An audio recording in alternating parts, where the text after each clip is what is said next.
Chapter 323. Qingshui Circle. This was a world that had existed for more than hundreds of millions of years. The origin of the world had long been untraceable.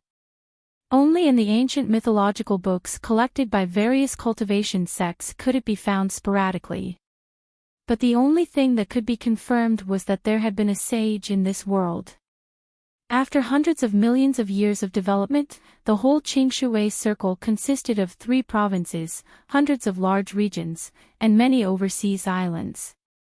Cultivation was prevalent, and there were countless large and small sections. Zhuzhou region was just an inconspicuous small region among hundreds of large regions. However, in the past 1,000 years, the name of Zhuzhou region was well known. Even the top cultivation forces in Shaanxian province knew this name. In the entire Qingshui Circle, anyone who had a little understanding of cultivation affairs would be familiar with this name. Not for anything else, but because it was the source of the bloody accident of samsara that killed countless cultivation geniuses in major sects. Back then, the first holy girl of Yushu sect opened the reincarnation mirror, and countless talents entered it to compete for opportunities.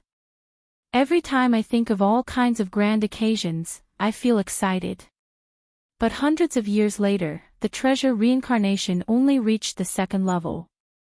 A large number of cultivation geniuses and future giants died in it, and their souls were destroyed. All the major sects were in a panic and gathered in one place to find a solution. But in less than a year, the remaining 99% of the geniuses in the reincarnation mirror died. On that day, the sky of our Zhuzhou region was blood red. Unfortunately, in the end, the reincarnation mirror collapsed by itself and broke into countless pieces and scattered in all circles. No one could know the truth of that year. Next to a low and dilapidated village, under a shady big banyan tree, a white-bearded old man in a patched coat was holding a cattail leaf fan. He couldn't help sighing, as if he was recalling the tragic situation of that year, and the wrinkles on his face were all bunched up.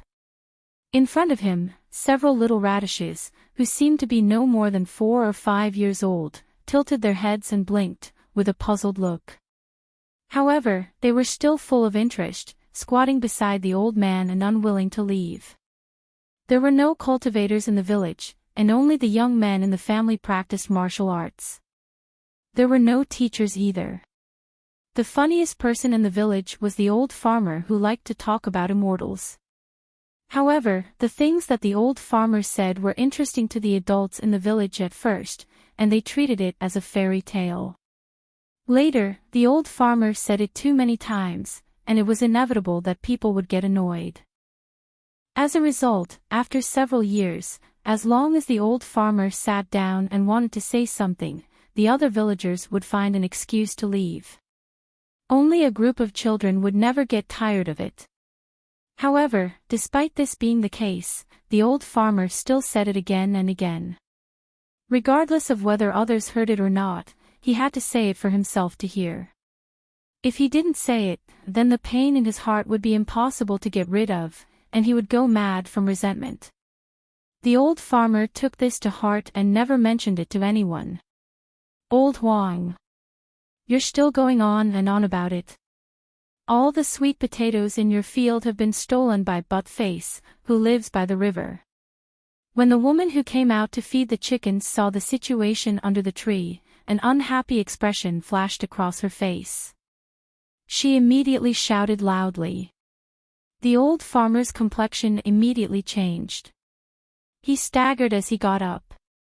He didn't care that he had lost a straw shoe and ran towards his sweet potato field, causing the children to burst into laughter. After the old farmer left, the children felt quite bored.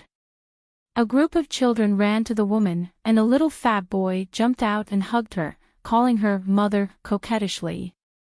The woman immediately beamed with joy. Seeing that most of the other families were girls, she was quite complacent. She didn't forget to warn her son, Dainu, "Don't listen to Grandpa Huang. Yes, everything he said was a lie." "I know." The little fat boy nodded his head obediently. Then he couldn't help but ask curiously, "Mother, are there really immortals in this world? What is the cultivation that Grandpa Huang mentioned?" The woman rolled her eyes. "If there are so many immortals, why is your Grandpa Huang still farming in our village? Don't talk about cultivation. Go back and practice your strength, or how can you be a hunter in the future?" "Oh." The little fat boy responded and was no longer curious. The woman looked at the remaining girls who hadn't left. She turned into the house and took out a bag of dried sweet potatoes. Maybe one of them would be her son's daughter-in-law in the future. It was always good to leave a good impression. However, when she got to the last girl, the smile on her face immediately faded. She fumbled around in the bag and only took out one sweet potato. In the end, she seemed to think it was too much, so she added another sweet potato and placed it in the girl's hand. "You little girl, don't play around. Go back and take care of your father." The girl lowered her head and silently put away the dried sweet potato. She didn't say anything and left. She was heading for her home. Seeing her go far, the woman withdrew her gaze. Her face immediately became stern. She pulled her son's ear and scolded, "How many times have I told you? Don't play with this jinx. Why don't you listen to me?" The little fat boy was dissatisfied this time and shouted, "Mother, isn't Aria a little ugly? She is a good person and often goes to the mountain to bring snacks for us. Why don't you let me play with her?" The woman immediately got angry. She grabbed the little fat boy and began to spank him. "Are you still not obedient? When did I hurt you? And that Aria, how can she be ugly? If you play with her again, other brothers and sisters will not play with you." The little fat boy was beaten and cried. Coupled with the serious consequences his mother said, he suddenly shouted, "Mother! Stop it, Dad! Come and save me! I won't play with Aria anymore." At this moment, in front of the sweet potato field, Huang stopped on the ridge of the field panting. His face was as black as the bottom of a pot. All the sweet potatoes in the field were not missing. The little wife of the Zhang family was really eloquent. What she said seemed to be true, which almost made him run half to death. "Well, I'll talk to the old boy of the Zhang family later." After 2 breaths, Huang turned around and was about to go back, but he found another thin girl standing on the ridge of the field. The little girl's skin was very white, as if the fierce sunlight couldn't leave a single trace on her body. However, this kind of whiteness was mostly due to malnutrition. Her thin and small body gave the illusion that she could be crushed with one hand. She was so thin that she did not look like a child of 7 or 8 years old at all, so she still mingled with children of 4 or 5 years old. But even so, the crisscrossing, spiderweb-like scars on her face still made it impossible for her to find a playmate. The atmosphere was silent for a while. Huang was surprised. The iconic scars on her face quickly reminded him who the little girl in front of him was. "Aren't you Aria from the east side of the river?" Aria nodded and rarely said, "Grandpa, can you tell me the story of the first holy girl of Yushu sect again?" At this time, Huang was surprised to find that Aria's voice was not as rough as that of her mother, who was transferred to another family. Instead, it was like the sound of an empty valley, sweet and beautiful. At least, Huang had never heard such a beautiful voice in the area where mortals lived in his life except in that place. But seeing the scars on Aria's face, Huang shook his head regretfully and did not say much. He sat on the ridge, patted the place beside him, and said kindly, "Come and sit down. I will tell you. You are the first one who is not tired of listening to me for 3 years. In this respect, you are better than Antli in the village." From 4 years old to 7 years old, the child still wanted to listen, which surprised Huang himself. Aria seemed to hear that Huang was praising her, and a smile appeared on her face. But the scars moved with the smile, which was more terrible than not smiling. After all, Huang was a person who had seen the big world. Seeing this, he did not show any different expression. Instead, he pondered for a moment and laughed in a low voice. For the sake of listening to my story for 3 years, I will tell you something different this time. But, what I tell you today, you can't tell others. Can you do that? Arya nodded. She had no friends. As for her father, it was even more impossible for her to tell him anything. Huang seemed to understand this and quickly got into the mood. He gritted his teeth and said, "Actually, in those days, I was an ordinary handyman of Yushu sect, and I was on the mount of the first holy girl." Arya showed curiosity. She did not understand why she was interested in these things, but children would not think so much.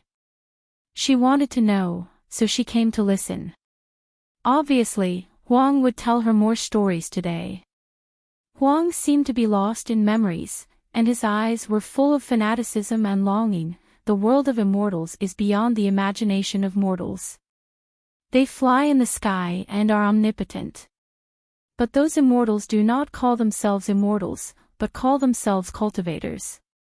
More commonly, they call themselves practitioners. I didn't know this until I joined the sect. The first holy girl of Yushu's sect was really a fairy-like figure. In those days, I was. Huang had a great time talking, and Arya was also fascinated. Time passed quickly, and soon it was dark. Huang had no choice but to postpone the story. After sending Arya to the east side of the river, he turned home. Arya's family lived in the east side of the river. If he did not send her home, he would not be at ease. He had lived alone for a long time these years and felt too lonely. In addition, Arya was not tired of his nagging, so he had the idea of adopting her. However, every time he thought of Arya's troublesome father, Huang could only give up. In the east side of the river, there were mostly wastelands, and only one piece of land was reclaimed, which was the one in front of Arya's family. More than 10 years ago, there were more villagers in the east side of the river than in the west side of the river. But because of many disasters, only Arya's family stayed in the east side of the river. Squeak! In front of the earthen courtyard covered with thatch, Arya carefully pushed the door open and poked her head in. Her ears and eyes were faintly filled with panic and fear. Seeing that there was no one in the courtyard, Arya breathed a sigh of relief. She rushed in, closed the door, and walked to the earthen stove in the corner of the courtyard to start a fire to cook. But before the fire could be ignited, a faint voice filled with anger suddenly rang out. Chapter 324. Hearing the sound, Arya was so scared that her body trembled. The firewood in her hand scattered on the ground, but she didn't pick it up. Instead, she stepped over the firewood and ran away. Behind her, the man with a hideous scar on his face limped to her. He looked like a ferocious ghost. "How dare you run away? You are a loser. You still want to find that bitch." Arya shook her head in horror, but the man was still excited. He bent down to pick up a firewood on the ground and smashed it at Arya's head. "Today, I will beat you to death, you loser." "Ah!" Arya let out a scream of horror. Fortunately, she reacted quickly and dodged with her flexible and petite body. The firewood smashed on the ground and broke into 2 pieces. The sound made Arya's heart tremble. If it hit her, it must be very painful. She didn't want to feel pain anymore. "Daddy, I didn't mean it." Arya ran around the yard and begged. Arya was just playing and delayed the time. "I won't do it again. Daddy, please spare my life." "You are lying. You just want to run away. That bitch left me. Do you want me to die so that you can rely on her? You come back so late to cook. Do you want me to starve to death?" As the man said, a red madness appeared in his eyes. He turned back and tightened the door bolt, continuing to chase and beat Arya. Although Arya was flexible, she was still young and couldn't take big steps. In the end, she gradually ran out of strength and was caught and beaten violently. Cry. You only know how to cry. Go and cook for me. Clang. The man swung the stick and the madness in his eyes faded away. He turned back to the house. Arya hugged her knees and curled up in the corner of the mud wall. She sobbed in a low voice and wiped the blood on her arms with her small hands. When the man's voice came again in the house, she had to bear the pain in her body and got up to make a fire to cook. Hiss, the cold well water soaked her small hands. Arya took a deep breath and felt the pain in the wounds on her hands lessen. Then she began to wash the rice. The blood in the wounds inevitably flowed into the water, but soon it was diluted and invisible. Suddenly, she was slightly stunned. Just now she seemed to see a wisp of black air flashing in the rice water. It condensed into a dot and finally bloomed like a black lotus. Illusion. The young girl didn't think too much about it.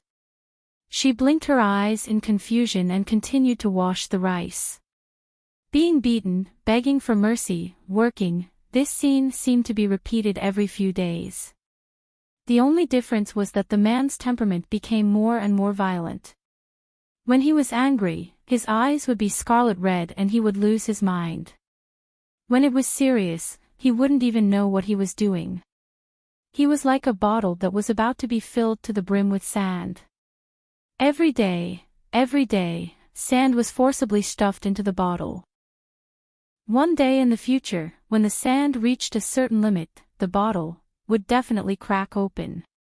The man who was deeply involved did not notice the cause of such a situation. The young and ignorant Arya did not even have the slightest association. She just obediently obeyed her horrible biological father every day. Early the next morning, the rooster crowed from the west side of the river. Arya, who was half asleep, immediately got up to make breakfast. The painful memory of yesterday was still very clear. After making breakfast, she opened the door but did not find her father's limping figure. When she was wondering, suddenly there was a burst of messy footsteps outside the door. Arya looked back and immediately saw Huang, who told her a story yesterday, and several respectable old people in the village. Looking at Arya holding the breakfast with a confused look on her face, a faint pity flashed across the faces of the few old people, but it soon disappeared. Although they were the good people in the village, no one wanted to touch this ugly little girl. Well, Huang, take her to kowtow to her father first.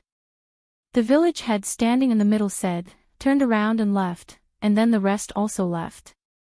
Huang snorted, and sarcasm flashed in his eyes. When he looked back and saw Arya, he walked in slowly and picked her up. Girl, your life is really hard. You will live with your grandpa in the future. What happened to my father? Arya asked cautiously, with a well-hidden expectation in her eyes. Huang sighed. It seems that he knocked his foot last night. Your father fell into the river and drowned. One day later, with the help of many villagers, there was a new grave on the top of the hill. Arya, dressed in linen clothes, cried her heart out. Her voice could be heard from far away, which made many farmers watching from a distance feel sorry for her. This girl is so pitiful. She has never encountered a good thing since she was born. Otherwise, why is she called a jinx? She has just died. Don't say a few words. The woman immediately shut up. She didn't want to be possessed by a ghost in the middle of the night. The village head, leaning on his crutch, looked at Huang standing behind Arya and comforted her gently. He shook his head and sighed. Fortunately, Huang is willing to adopt this girl. She is blessed. Everyone immediately echoed. Everyone knows Su Silan's bad temper. When his mother and wife were still alive, he often beat his mother. How could we, a girl, bear it? If she hadn't run away with a wild man, I'm afraid that she would have died of anger like Su Silan's mother. Angered to death. Someone sneered, who knows whether she was angered to death or beaten to death. After Sue Sillen's mother died, he immediately cremated her. Obviously, he had a guilty conscience. I think the plague 7 years ago must have something to do with Sue Sillen. The unfilial son was struck by lightning, and so many neighbors were implicated. The more people talked, the more excited they were. They didn't notice that the old man and the young girl had come down from the mountain. Huang was confused and couldn't help but ask, "What are you talking about?"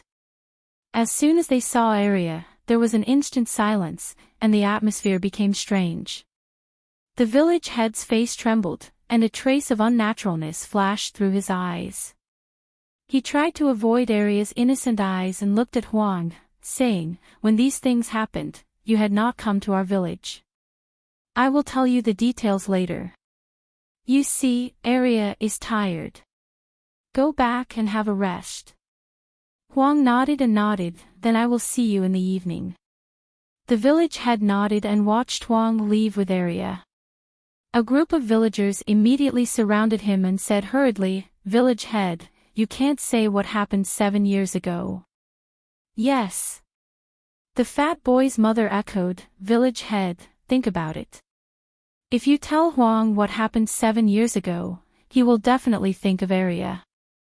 If he doesn't want Arya, you will suffer. If none of us raises her and she dies, your position as the village head will come to an end." Enough. Seeing that they were going too far, Elder Lee's face turned red with anger. He slammed his crutch on the ground and said in a deep voice, "I know what I'm doing. Even if something happens, it won't be your turn to be in trouble. Disperse." The fat boy's mother rolled her eyes and was not afraid of the village head at all. "Our kindness is regarded as ill intent. Let's go." The remaining women also said a few words in a strange tone before turning around and leaving. "Old village head, they are all narrow-minded. Please don't take it to heart. Yes, they are all women. They are not sensible." The only hunters in the village comforted him and left one after another. Only the village head stood there with a gloomy look. No one knew what he was thinking. When Huang took Arya back to his home, Arya immediately ran to the stove and was ready to work. Huang was so scared that he picked Arya up and scolded, "What do you want to do? My stove can't stand your tossing. Go and play. I'll cook." Arya's eyes became watery instantly. Huang was confused.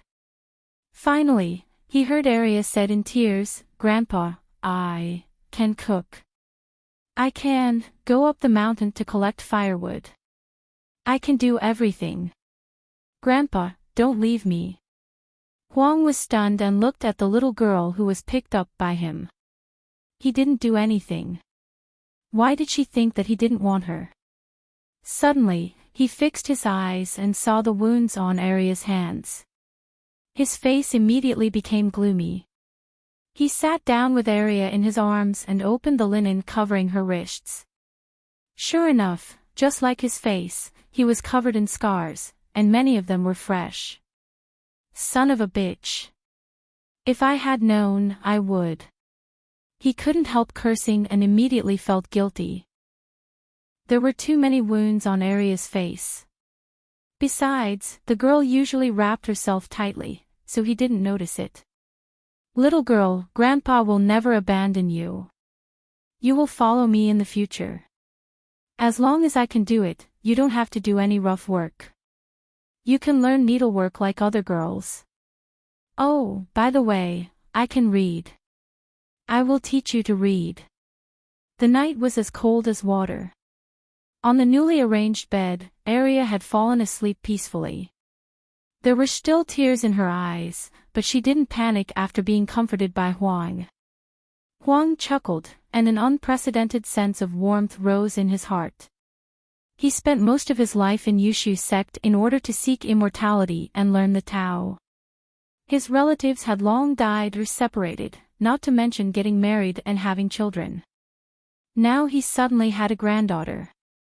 Huang really wanted to leave all the good things to her. It's almost time. Let's see what old Li will say. 7 years ago, the girl was just born. What happened at that time?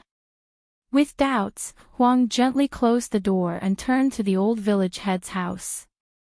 Soon, Huang came to the old village head's fence and saw the village head sitting on a stone stool outside the house, waiting for him with a lighted candle. Seeing Huang, the village head nodded and said, "Come in. The door is open." After Huang pushed the door and sat down, the village head looked at him deeply. Seeing the remaining joy on his face, he seemed to understand something. He didn't confirm anything and said directly. Chapter 325. 10 years ago, in Tieha village, Su Silan became the best hunter in the village by virtue of his strength and married his wife, Xiaowei. He lived a good life. Although he was a little grumpy, he didn't beat his wife and mother. After a year of marriage, Xiaowei was pregnant, which made Su Silan very happy. Su's mother even told everyone she met that her daughter-in-law was pregnant and would definitely give birth to a big fat boy. Maybe because she said too much and violated the taboo, Xiaowei finally gave birth to a daughter. Although Su Silan and Su's mother were not very happy, they didn't show it. Then, less than a year later, Xiaowei was pregnant with the second child. This time, Su Silan and his mother didn't say a word, waiting for the birth of the child in Xiaowei's belly. But this time, it was a daughter. Su Silan finally got angry and didn't even bother to name the child. He beat his wife who was still weak. When they quarreled, the fine jewelry scratched the second daughter's face, and the blood was everywhere. Recalling this, the village head sighed, "This is Area." Later, the villagers went to mediate and kindly cleaned his family, but Xiaowei was disheartened and took her eldest daughter back to her mother's home. Later, I heard that she remarried and there was no news of her. Su Silan's mother died of anger not long after that.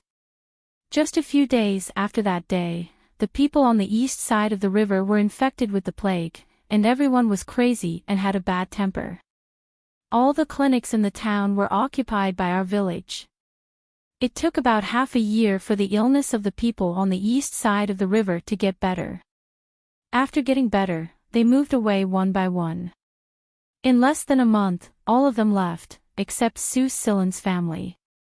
It's strange that Area was just born at that time. She should be the most susceptible to infection, but she was the only one who didn't get sick. I sent her to the nanny in the village to drink milk. She was very obedient. Maybe it was God's pity for her. Huang nodded with a gloomy face. In this way, since the girl was born, she had suffered many misfortunes and never had a good day. Old Li, I understand what you're saying. Huang clapped his hands on his thighs and said in a deep voice, Area has had a hard life since she was a child, and I have been alone all my life. It's best for us to be companions. As long as I am alive, I will never let her suffer. Village Chief Li was overjoyed when he heard that. He finally got rid of one of his worries. It can't be better that you think so. Area is so lucky. Huang responded and did not say anything else. They chatted for a while and then went home. The next morning, Area woke up and sat up from the bed. She was stunned for a moment before she realized that she was no longer in the east of the river. Her biological father was dead. Now, Area thought of something. She suddenly jumped out of bed and ran out barefoot. The morning sun shone into the yard through the mist. Area saw Huang, who was about to make breakfast, at a glance. Her bright eyes flashed with light and she shouted, "Grandpa." Huang shivered and almost put his hand in the fire. He looked up and saw Area. He couldn't help but grin. He immediately came over and scolded her with a smile, "You little girl, the ground is so cold. Why don't you wear shoes?" Area just giggled and said nothing. Huang was happy to see her. She was indeed a child. It seemed that her father's death had no effect on her. Girl, Grandpa will give you a name today, okay? Huang sat on the threshold with Aria in his arms. Aria is your nickname. I will send you to school in the future. You can't always be called this name. Aria nodded obediently. Her pretty eyes were full of expectation. Grandpa, please give me a name. Huang grinned and immediately thought hard, his brows knitted together. However, although he had some unusual experiences, he was uneducated. It was very difficult for him to think of a name suddenly. Your father's surname is Su. Although he doesn't treat you well, you still need this surname, Huang muttered. Suddenly, his eyes lit up and his heart, which had been silent for a long time, suddenly beat vigorously. There was no doubt that there was a bold idea in his mind at this moment. But as soon as this idea came up, he could no longer suppress it. There was a custom in the village. If a child was weak and sick when he was young, he should give him a cheap name so that he could be fed. Therefore, there were many people named Urgazi or Sherdan in the village. But if he had a bad life like Aria, he should give him a great name to change his life. What was the greatest name? And the surname was Su. There was only one candidate in Huang's mind. Although the owner of the Mount of Holy Girl of Yushu's sect had changed when he went up the mountain decades ago, and most of what he said to Aria was bragging, but he remembered the legendary name very clearly. This name is a taboo in the cultivation circle, but Aria is just a mortal, and there are so many people with the same name. Huang's eyes became brighter and brighter. Finally, he made up his mind and said, Aria, you will be called Su Li from now on, Li as in hearty. Boom! Su Li. This name, Aria's mind was blank, and her face became pale at a speed visible to the naked eye. Her lips trembled, and she let out a shrill howl. She held her head and kept shouting, Su Li, Su Li. Lin Li. Lin Li. Ling Li. Huang saw that Aria was stimulated, and his face changed with fear. Girl, what's wrong with you? Don't scare me. It's my fault not to call you Su Li, Aria. Looking at Aria, who was getting more and more strange, Huang panicked for a moment, and finally reacted. He held Aria and went to the clinic. At this moment, Aria suddenly calmed down, stopped talking, and stopped trembling. Everything returned to normal. Huang was confused. He put down Aria and looked up and down at Aria, who closed her eyes. He really didn't know why a name could make Aria have such a big reaction. At this moment, Aria suddenly opened her eyes. Her pupils were dark, as deep as the starry sky. I am Su Li. She suddenly opened her mouth and her childish voice sounded again. It was more stable than before, but Huang, who had only been in contact with her for a short time, did not notice it. Instead, he nodded and said happily, let's go. Yes, you are Su Li. At this moment, he not only didn't worry, but also felt lucky for his decision. Aria's appearance just now was mostly the blessing of the great holy girl. All kinds of magic in the cultivation circle were really beyond his estimation. Grandpa, I'm a little tired, and I want to rest for a while. Su Li said after a moment of silence. Huang didn't doubt her and nodded, go ahead. You are growing up. Sleep more. I will call you when I cook breakfast. Su Li responded and turned back. Her pace was no longer brisk. Although Huang felt that something was wrong, he was happy, so he didn't care much about it. He turned around and went to work. Su Li returned to the room and looked at the newly made bed. She frowned and didn't say anything. After a long time, she stretched out her hand and pricked the Naguan acupoint on her wrist. Then, nothing happened. It seems that I have really left the reincarnation mirror and returned to Qingshui Circle. Su Li, who had just recovered her memory, was confused again. Her soul had been destroyed in front of the spirit of the reincarnation mirror, and there was no possibility of reincarnation. But now she not only reincarnated, but also fully recovered her memory. What happened on Earth? After a while of contemplation, Huang's voice sounded outside the house. She had to put aside distractions for a while, and her eyes flashed. No matter what, she had to get through the current predicament first. This body was too weak, and a little bigger danger could make her return to nothingness. This feeling was not very good.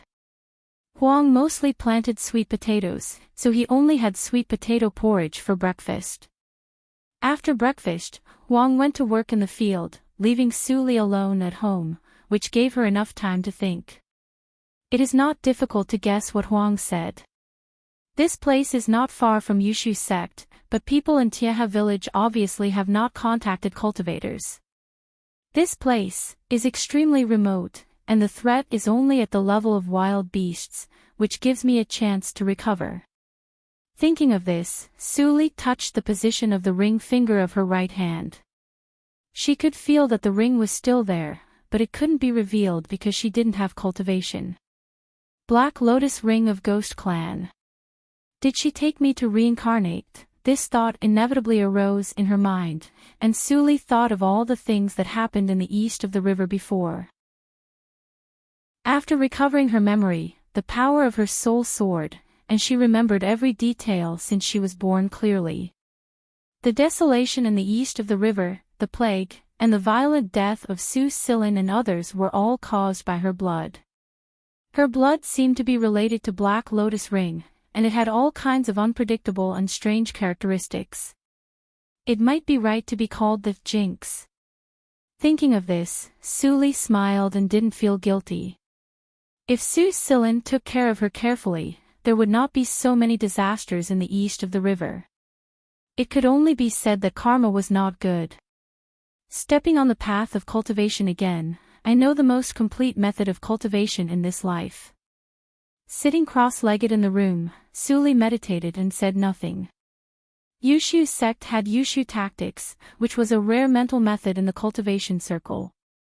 Although she was a talented genius in the past, it was absolutely difficult for her to cultivate the top-grade Jindan realm in just 600 years without a good mental method. In this life, she obviously had a better choice. I was trapped in the mirror at that time, and I didn't know it. I only thought that AO sword skills was a unique skill. Now it seems that it is a top holy method of cultivation that integrates mental method and swordsmanship into one. Maybe I can use it as the foundation in this life. Ghost Valley Meditation Direction is also a holy method of cultivation, but it specializes in healing, and its power is too low. If I practice this method, I can only be controlled by others, which is not what I want. Most of the practice methods collected in other reincarnation mirror were superior mental methods, and many of them were holy methods. Holy method. It was extremely rare in the top sects in Qingshui circle. It could be seen how valuable the mental method of reincarnation mirror was. No wonder so many people were jealous of it. Suli sighed softly, and several figures flashed through her mind. Then she shook her head gently to get rid of the distracting thoughts, and stood up to make the starting gesture of AO sword skills. Chapter 326. Crack, crack, crack, the sound of a mechanism turning suddenly sounded in her ears. Suli stopped and frowned to listen, but found that the sound came from her body. She had reincarnated, and there should be nothing left in her body. How could there be such a strange sound? Suli couldn't be careless when she repracticed. To be cautious, she didn't practice AO sword skills again, but sat down by the bed and quietly looked for the source of the sound in her body. After sensing for a moment, Suli seemed to have gained something. She raised her right hand, and naturally began to run a secret method that she had never learned. Then, a black quaint ring finally emerged on the surface of her skin, and the black lotus on it was rotating slowly. The sound came from here. Suli's immature face showed contemplation, which was completely inconsistent with her age. She couldn't understand. In the illusion, Black Lotus ring had no other effect except sticking to her. Why did it move so frequently after she was inexplicably reincarnated? Was it because her bloodline had reached a certain standard under the influence of Black Lotus ring? Since she couldn't figure it out, Suli didn't think too much. After waiting patiently for a while, Black Lotus ring finally stopped rotating. At the same time, Suli's expression also changed subtly. She actually sensed a spirit from Black Lotus ring that was so small that it was almost undetectable. Device spirit. Did this Black Lotus ring also have a device spirit, like the reincarnation mirror? Suli looked a little colder. Her experience in the reincarnation mirror made her have no good impression on these device spirits.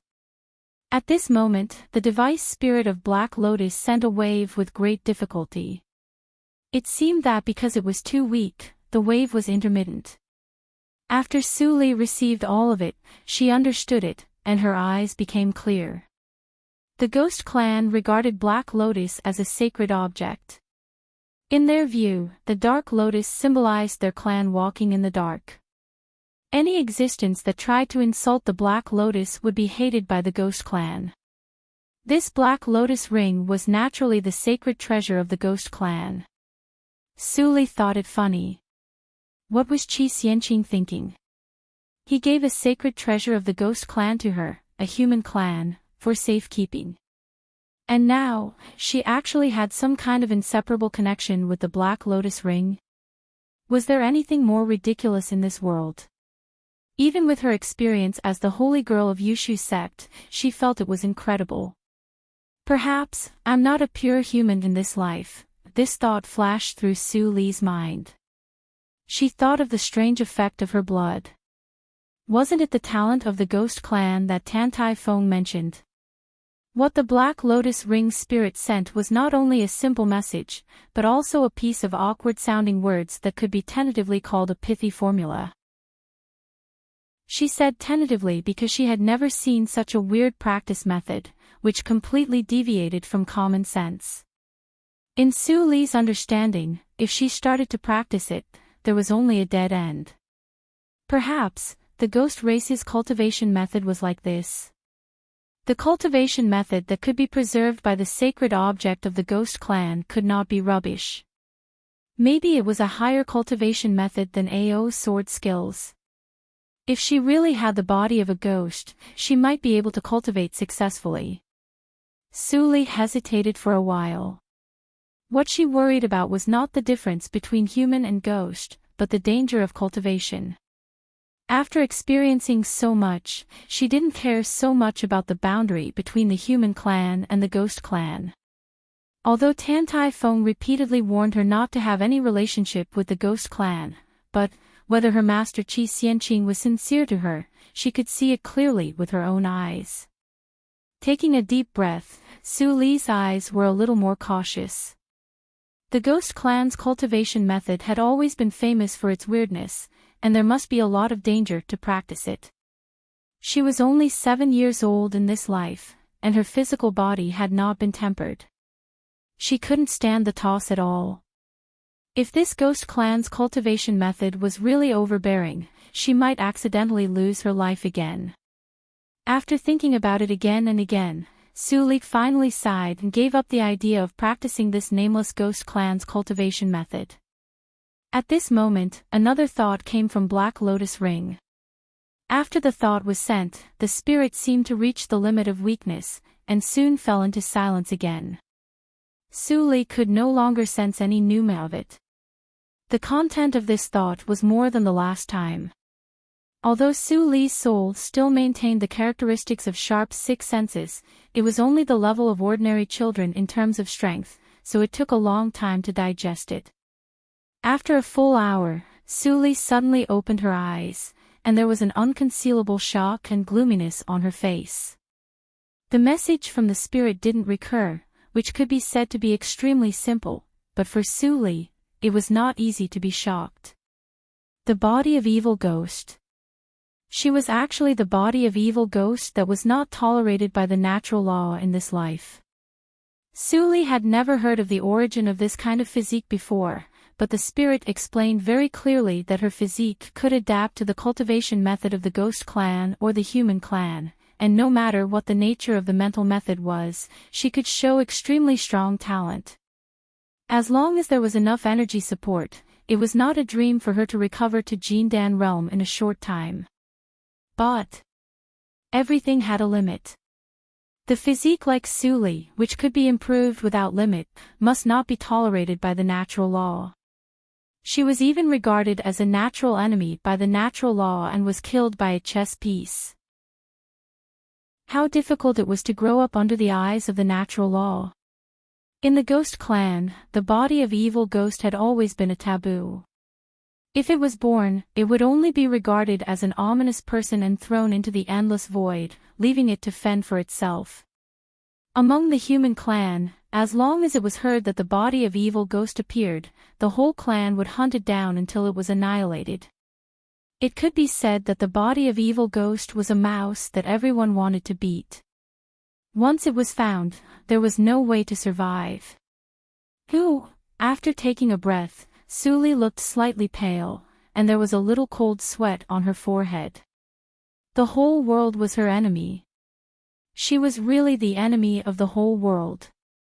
For her, who had not yet started to repractice, the pressure was too great. This lifetime would surely be more difficult than any of the lifetimes she'd experienced. She had to be careful with every single step she took and couldn't give herself away in the slightest. Otherwise, she would be easily crushed by the heaven Tao like an ant. After a long time, when the stooped figure of Huang appeared at the door, Suli spat out a foul breath and restrained all the emotions in her heart, but her face was inevitably a little pale. Seeing her, Huang walked over worriedly, touched Suli's forehead full of cold sweat, and said with concern, "Girl, are you uncomfortable? Tell me, and I will take you to the clinic to have a look." Suli shook her head and forced a smile. "I'm fine, Grandpa. I just had a nightmare." Huang breathed a sigh of relief. "It's okay." It was normal for this girl to have nightmares just a few days after her father's death, but, in the afternoon, he would go to the clinic in the town to buy some tranquilizer medicine to recuperate for this girl. Thinking in his heart, Huang didn't say much to Suli, and turned to make lunch. After Huang left, Suli's dark eyes flashed. She was naturally grateful to Huang. If he didn't mention the name, Suli, she didn't know how many years it would take for her to recover her memory. Maybe she would expose her body of evil ghost in a muddle and die again inexplicably. She must repay such a great kindness, but unfortunately, she couldn't do it now. She didn't know whether Huang could wait for the day when she could repay him at his age. Huang quickly made lunch, which was just some simple vegetables and sweet potatoes. Seeing Suli eating with relish, Huang smiled and nodded slightly, and then frowned. This little girl's body was still growing, so she couldn't eat without some nutrition. However, those fish and meat weren't something that he could afford just by growing sweet potatoes. "I heard that the town dock is still short of people. Although I am old, I can move it with the basic mental method I learned in Yushu sect. As for the sweet potato field, I will take care of it in the morning and evening." Huang thought in his heart. After telling Suli to stay at home obediently, he ran away without a trace. Suli naturally didn't care about Huang, and she was no longer in a hurry to restore her cultivation as before. Instead, she closed the door and went out. If she rashly practiced and leaked the energy of evil ghost in her body, she might be noticed immediately and lead to a dead end. In this way, she could only postpone the practice plan. She was still very weak and was not even an ant in front of natural law. If she could arrange a simple tactical matrix to isolate Pneuma, she should be able to completely cover up her Pneuma. But how could she get the materials of the tactical matrix? Suli felt a little headache. The universal currency of the cultivation circle was spiritual stones. She had no spiritual stones at all, and she didn't have enough cultivation to rob. This seemed to be a dead knot. While wandering on the ridge, Suli unconsciously came to the bank of Taishui River. She sat down and put her feet in the water. Looking at the clear river, the fish kept swimming around her little feet. This river could be said to be the lifeline of Tieha village. All the people relied on it for water, food and drink, so it was also fabricated with all kinds of magic. The little fatty told her that this river had a history of nearly 1,000 years. 1,000 years ago, Taishui River was not only about 6 feet wide as it was now, but a big river with no end in sight. Later, the world suddenly changed, and Taishui River also changed. The originally invisible water became solid, as hard as iron, and felt like a mirror. No one could scoop out a drop of water, and many people starved to death. People all said that the river god was angry and sent many sacrifices every year, but Taishui River still didn't change at all. Later, people living near Taishui River all moved away in order to survive, and the reputation of Taishui River also spread. As time passed, it gradually became a legend. Now, this ordinary river, which had dried up and shrunk like a thin willow and was no bigger than a ditch, was the legendary Taishui River. People in Tieha village naturally didn't believe it. They just took it as a myth and put gold on their faces by the way. Anyway, it could be related to magic, and mortals would not refuse it. Area. When she was thinking randomly, Suli suddenly heard a familiar voice. She looked up and found it was the little fatty. It seemed that after these 2 days of practice, this brat had already thrown his mother's instructions to the back of his mind. Chapter 327. Suli frowned and didn't want to pay attention to the little fatty. But on second thought, she felt it was inappropriate. Before recovering her memory, she would never refuse any invitation from a playmate. Besides, she had nothing else to do now. Brother, wait for me. Suli got up and jumped to follow him. They quickly left the village along the river and stopped at the foot of a low mountain. Taishui River reached here. The large beasts on the mountain had long been killed by hunters. There were only some small animals left, which were not dangerous. Therefore, people in the village did not prohibit children from playing here. The little fatty carefully observed around and found that there was no one else except Suli. Then he jumped into the river, and the water was just above his ankles. Suli looked at him and felt that he was groping for something in the river. She didn't urge him and turned to look at the nameless low mountain. There was no pharmacist in the village. There should be a lot of medicinal materials in the mountain. After the little fatty left, she might as well go up and have a look. Area, look. At this time, the little fatty finally straightened up and fished out a palm-sized ring wrapped in mud from the water. Although it looked shabby, the pattern on it was very simple and beautiful. The little fatty laughed extremely happily. The treasure I mentioned is this. Buzz. At the moment when her eyes touched this thing, Suli's face changed dramatically. She jumped into the river without hesitation and grabbed the ring from the little fatty. Her hands trembled slightly, and she put it in the water to wash it. Although the little fatty was a little unhappy, he took out this thing to give to Suli, so he didn't care too much and just watched Suli's movements. The mud slowly faded with the river, revealing the original appearance of the ring. It was like a bracelet engraved with complex patterns, which looked delicate and unique. This thing was exactly the same as the one she had in Yushu's sect, except that the middle was transparent, and the most important mirror was missing. Only the frame was left. Reincarnation mirror. Reincarnation mirror was broken. Suli frowned tightly and groped for the feeling, but she could no longer sense the existence of any reincarnation illusion. After the illusion was broken, where did the people who had been trapped in it go? Lingli, Fang Yuan, Chu Qingning, those relatives and friends who used to be illusory, and her son. Suli suddenly grasped her chest. Her face was faintly pale, and a familiar obsession ignited in her black pupils. She thought she could leave everything and set foot on the road of cultivation. But when the wreckage of Reincarnation Mirror was in front of her, she found she couldn't let it go. Fine. Since that was the case, he might as well put an end to all of this. Suli sighed deeply, and her eyes focused on the ring again. A cold smile appeared at the corner of her mouth, and the sarcasm in her eyes grew stronger. Mirror spirit of Reincarnation Mirror, did you have such a day? Although her soul was about to be broken, the mirror spirit of Su, the mirror spirit, it. Area, what's wrong? The little fatty suddenly came over, and his big round face almost occupied Suli's sight. He said, if you are in a daze again, it will be dark. Suli suddenly woke up and put the bracelet on her hand.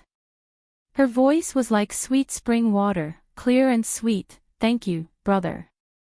I like the bracelet very much. The little fatty chuckled and whispered, let's go back quickly. Hide the bracelet in your sleeve and don't let anyone find it.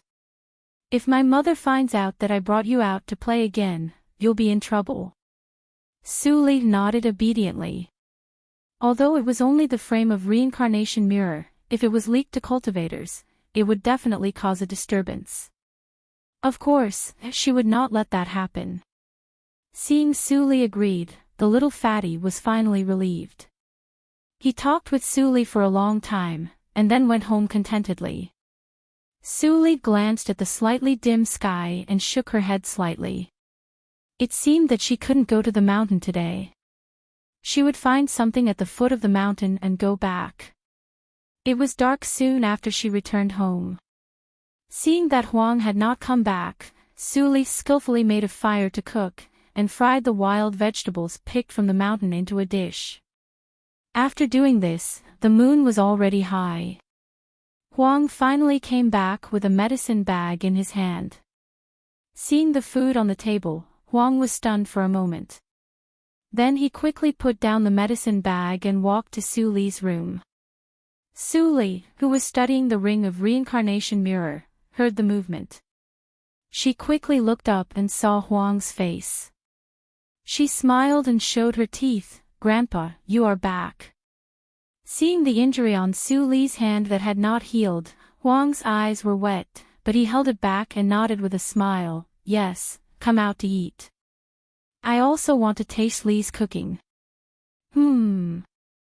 Picking up the chopsticks, Huang picked up the wild vegetables and put them in his mouth to taste.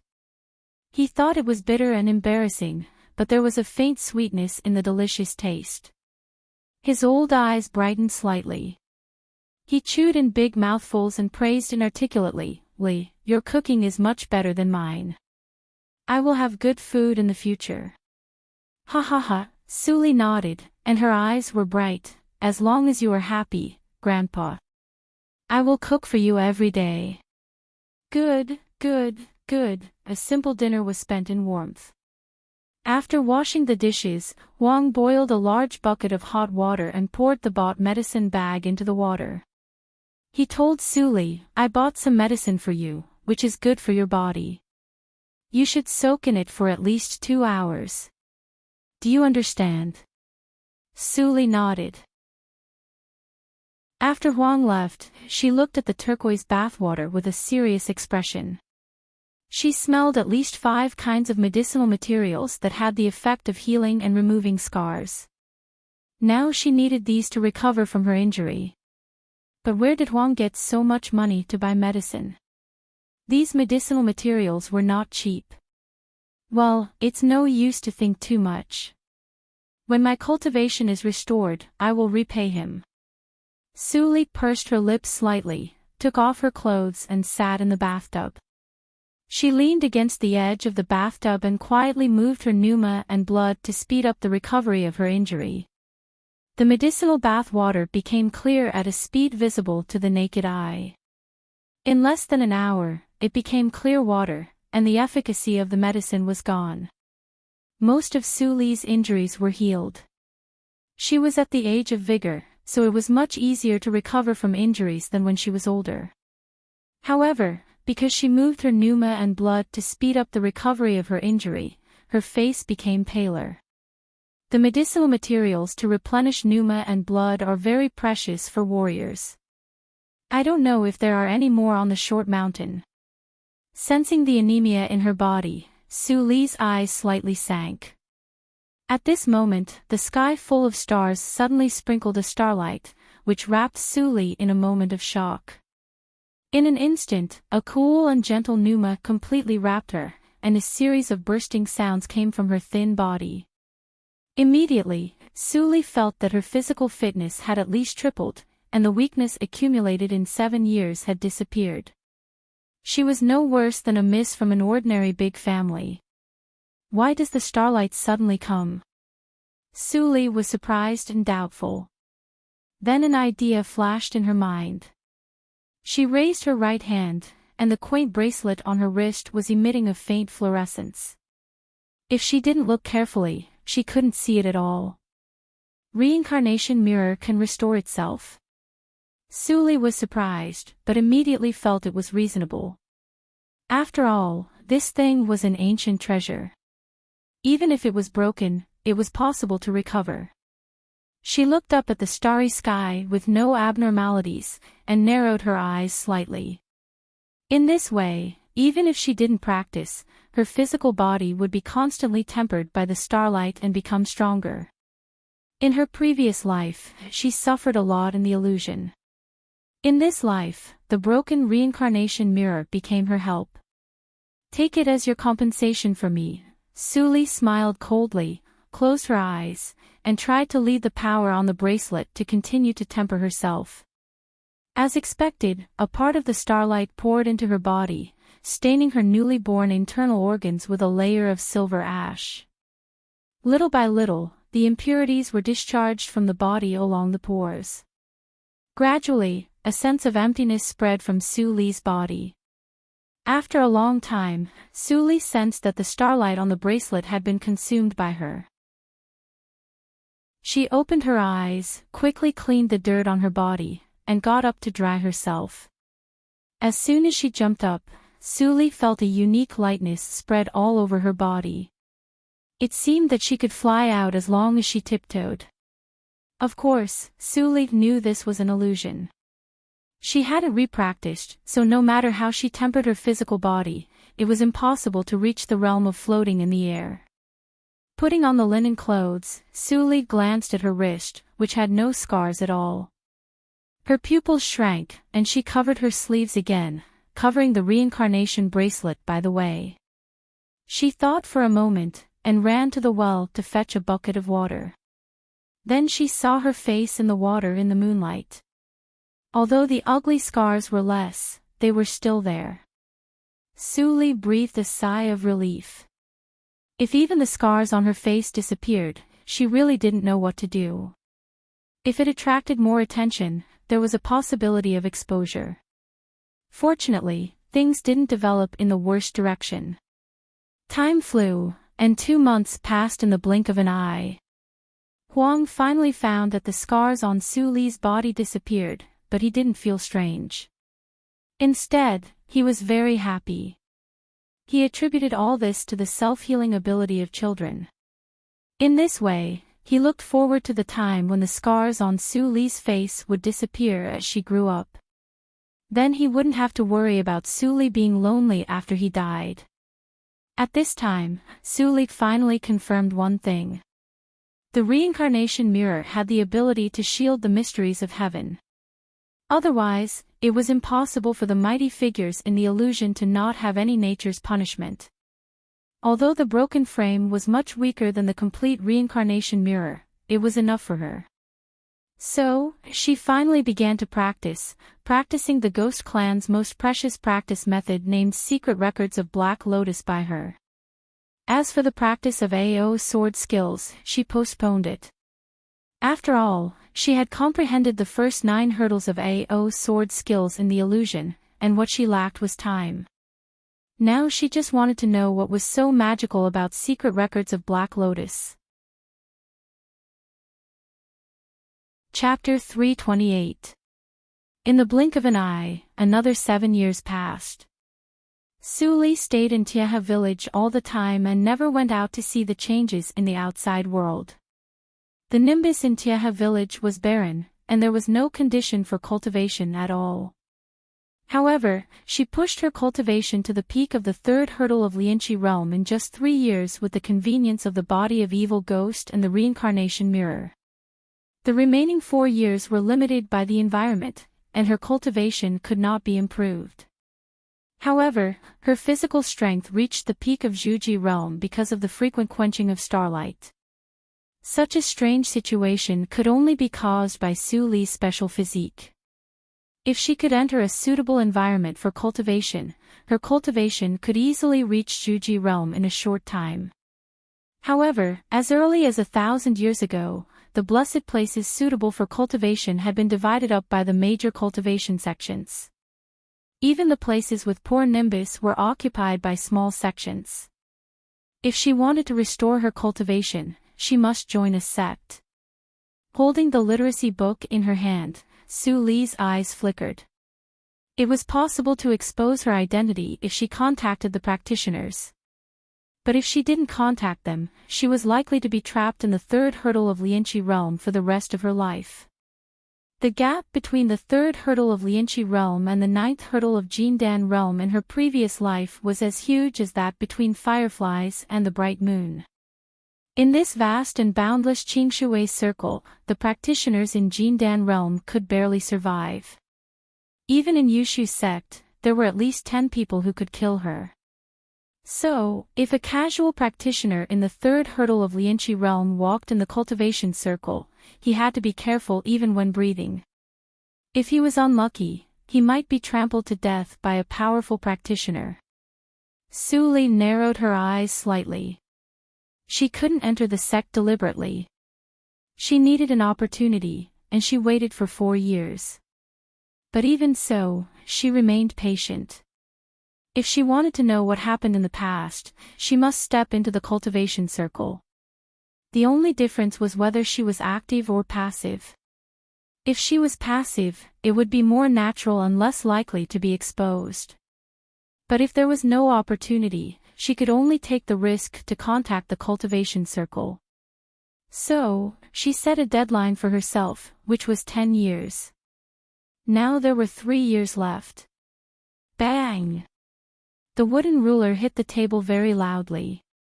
The well-dressed teacher looked serious, and his old eyes faintly showed disgust. He scolded, "Su Li."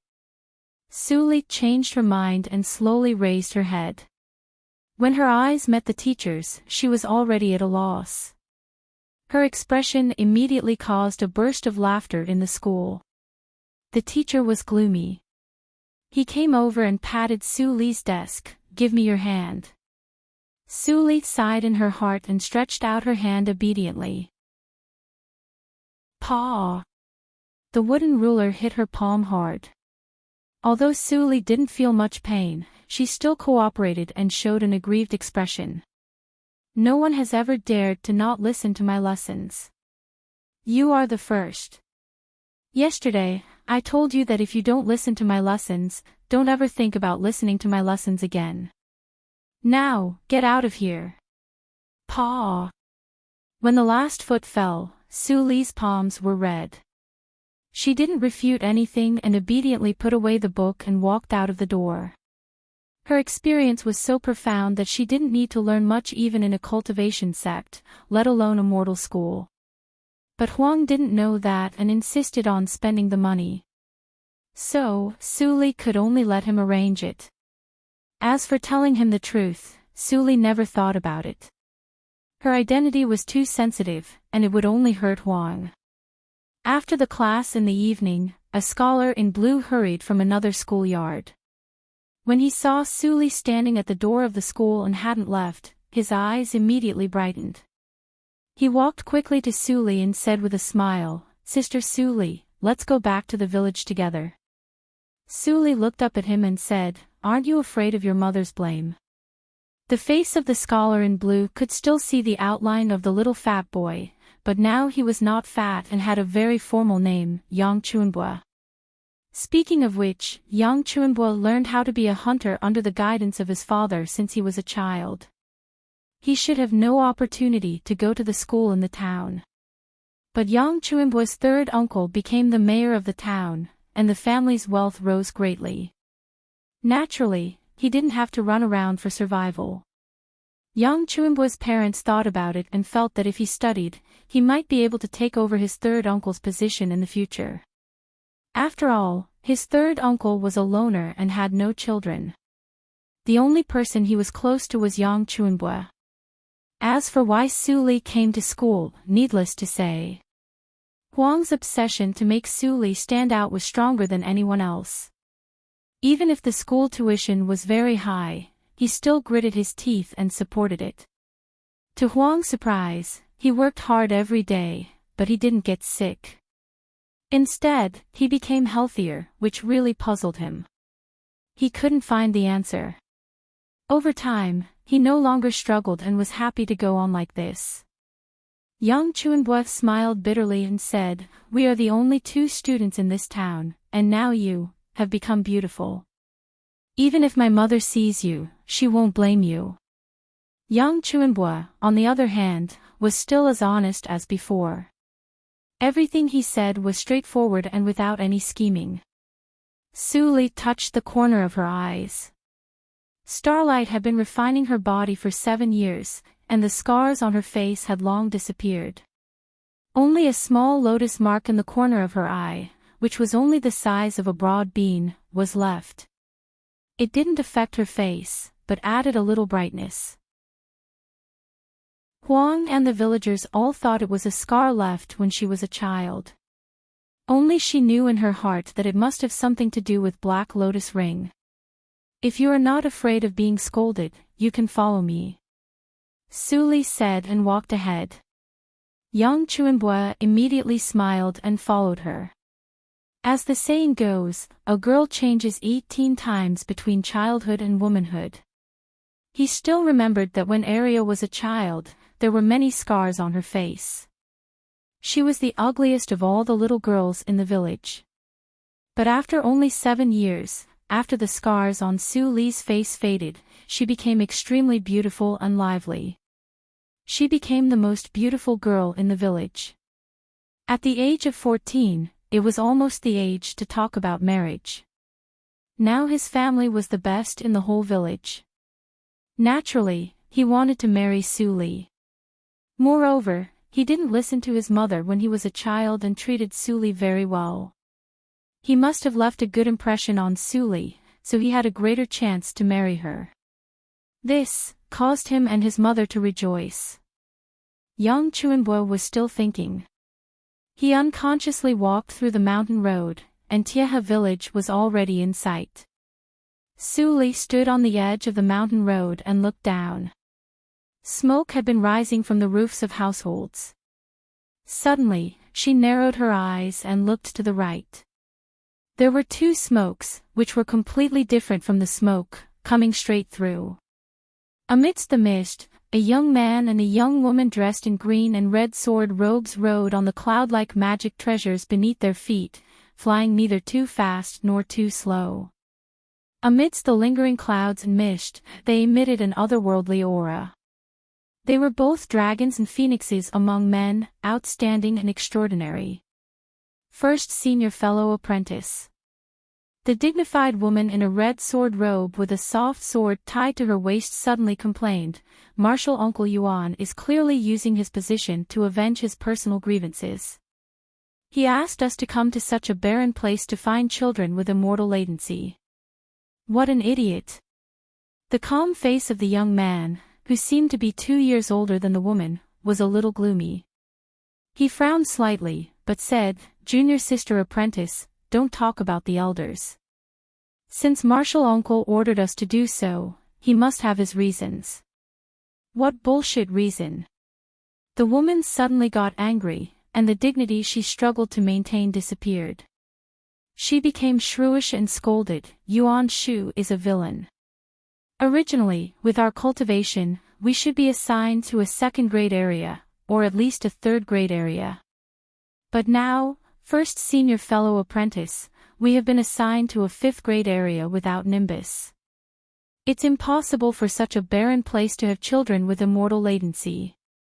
The young man fell silent, for the junior sister apprentice spoke his mind. Both of them were from a small cultivation sect, Huajian sect. 1,000 years ago, Huajian sect was still an affiliated sect of Yushu sect, the largest sect in Zhuzhou region. It had been prosperous for a time because of the mountain behind it. After the bloody accident of Samsara that shocked the cultivation circle, Yushu sect suffered a great loss, and Huajian sect was not spared. 90% of the talented disciples in the sect died, and the talents withered. There was a shortage of young people.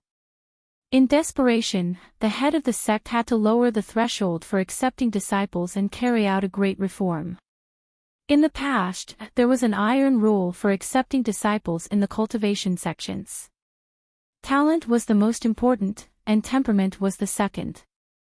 Only those with a complete spiritual root were qualified to be trained by the sect and step into the path of cultivation. After the reform, the disciples of Huajian sect were no longer limited to those with spiritual roots. As long as they had a little bit of affinity with cultivation, they would be accepted and trained. This kind of disciples were also called children with immortal latency. Such behavior naturally made the disciples with spiritual root, who were originally superior, dissatisfied.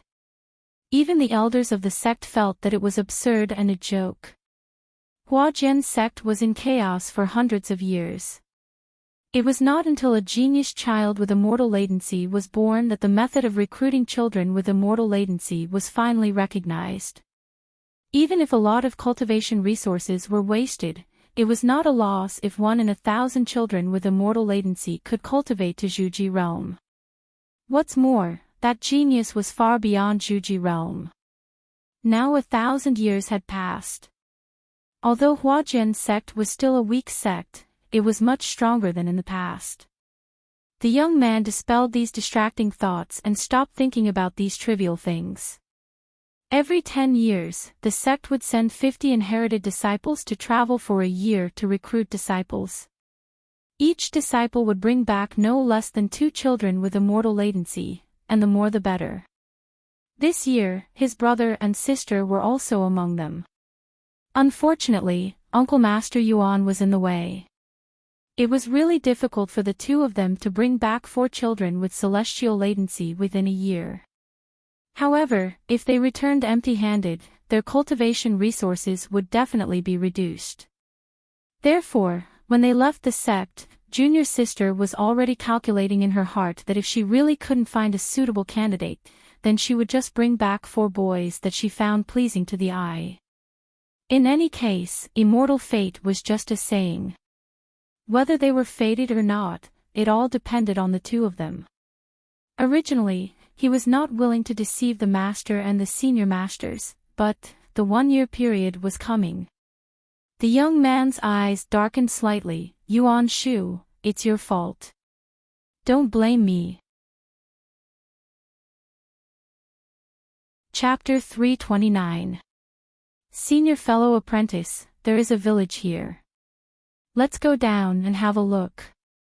The junior sister apprentice in red saw the smoke of Tieha village and asked. The young man nodded slightly. Suddenly, he felt someone was peeping at him and immediately turned his head to look at the direction of the gaze. It turned out that 2 teenagers happened to see the cloud.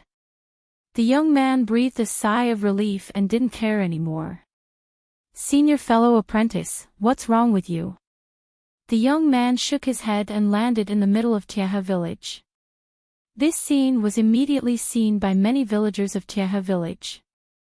For a time, the village was shocked and a large group of people ran to the direction where the cloud landed.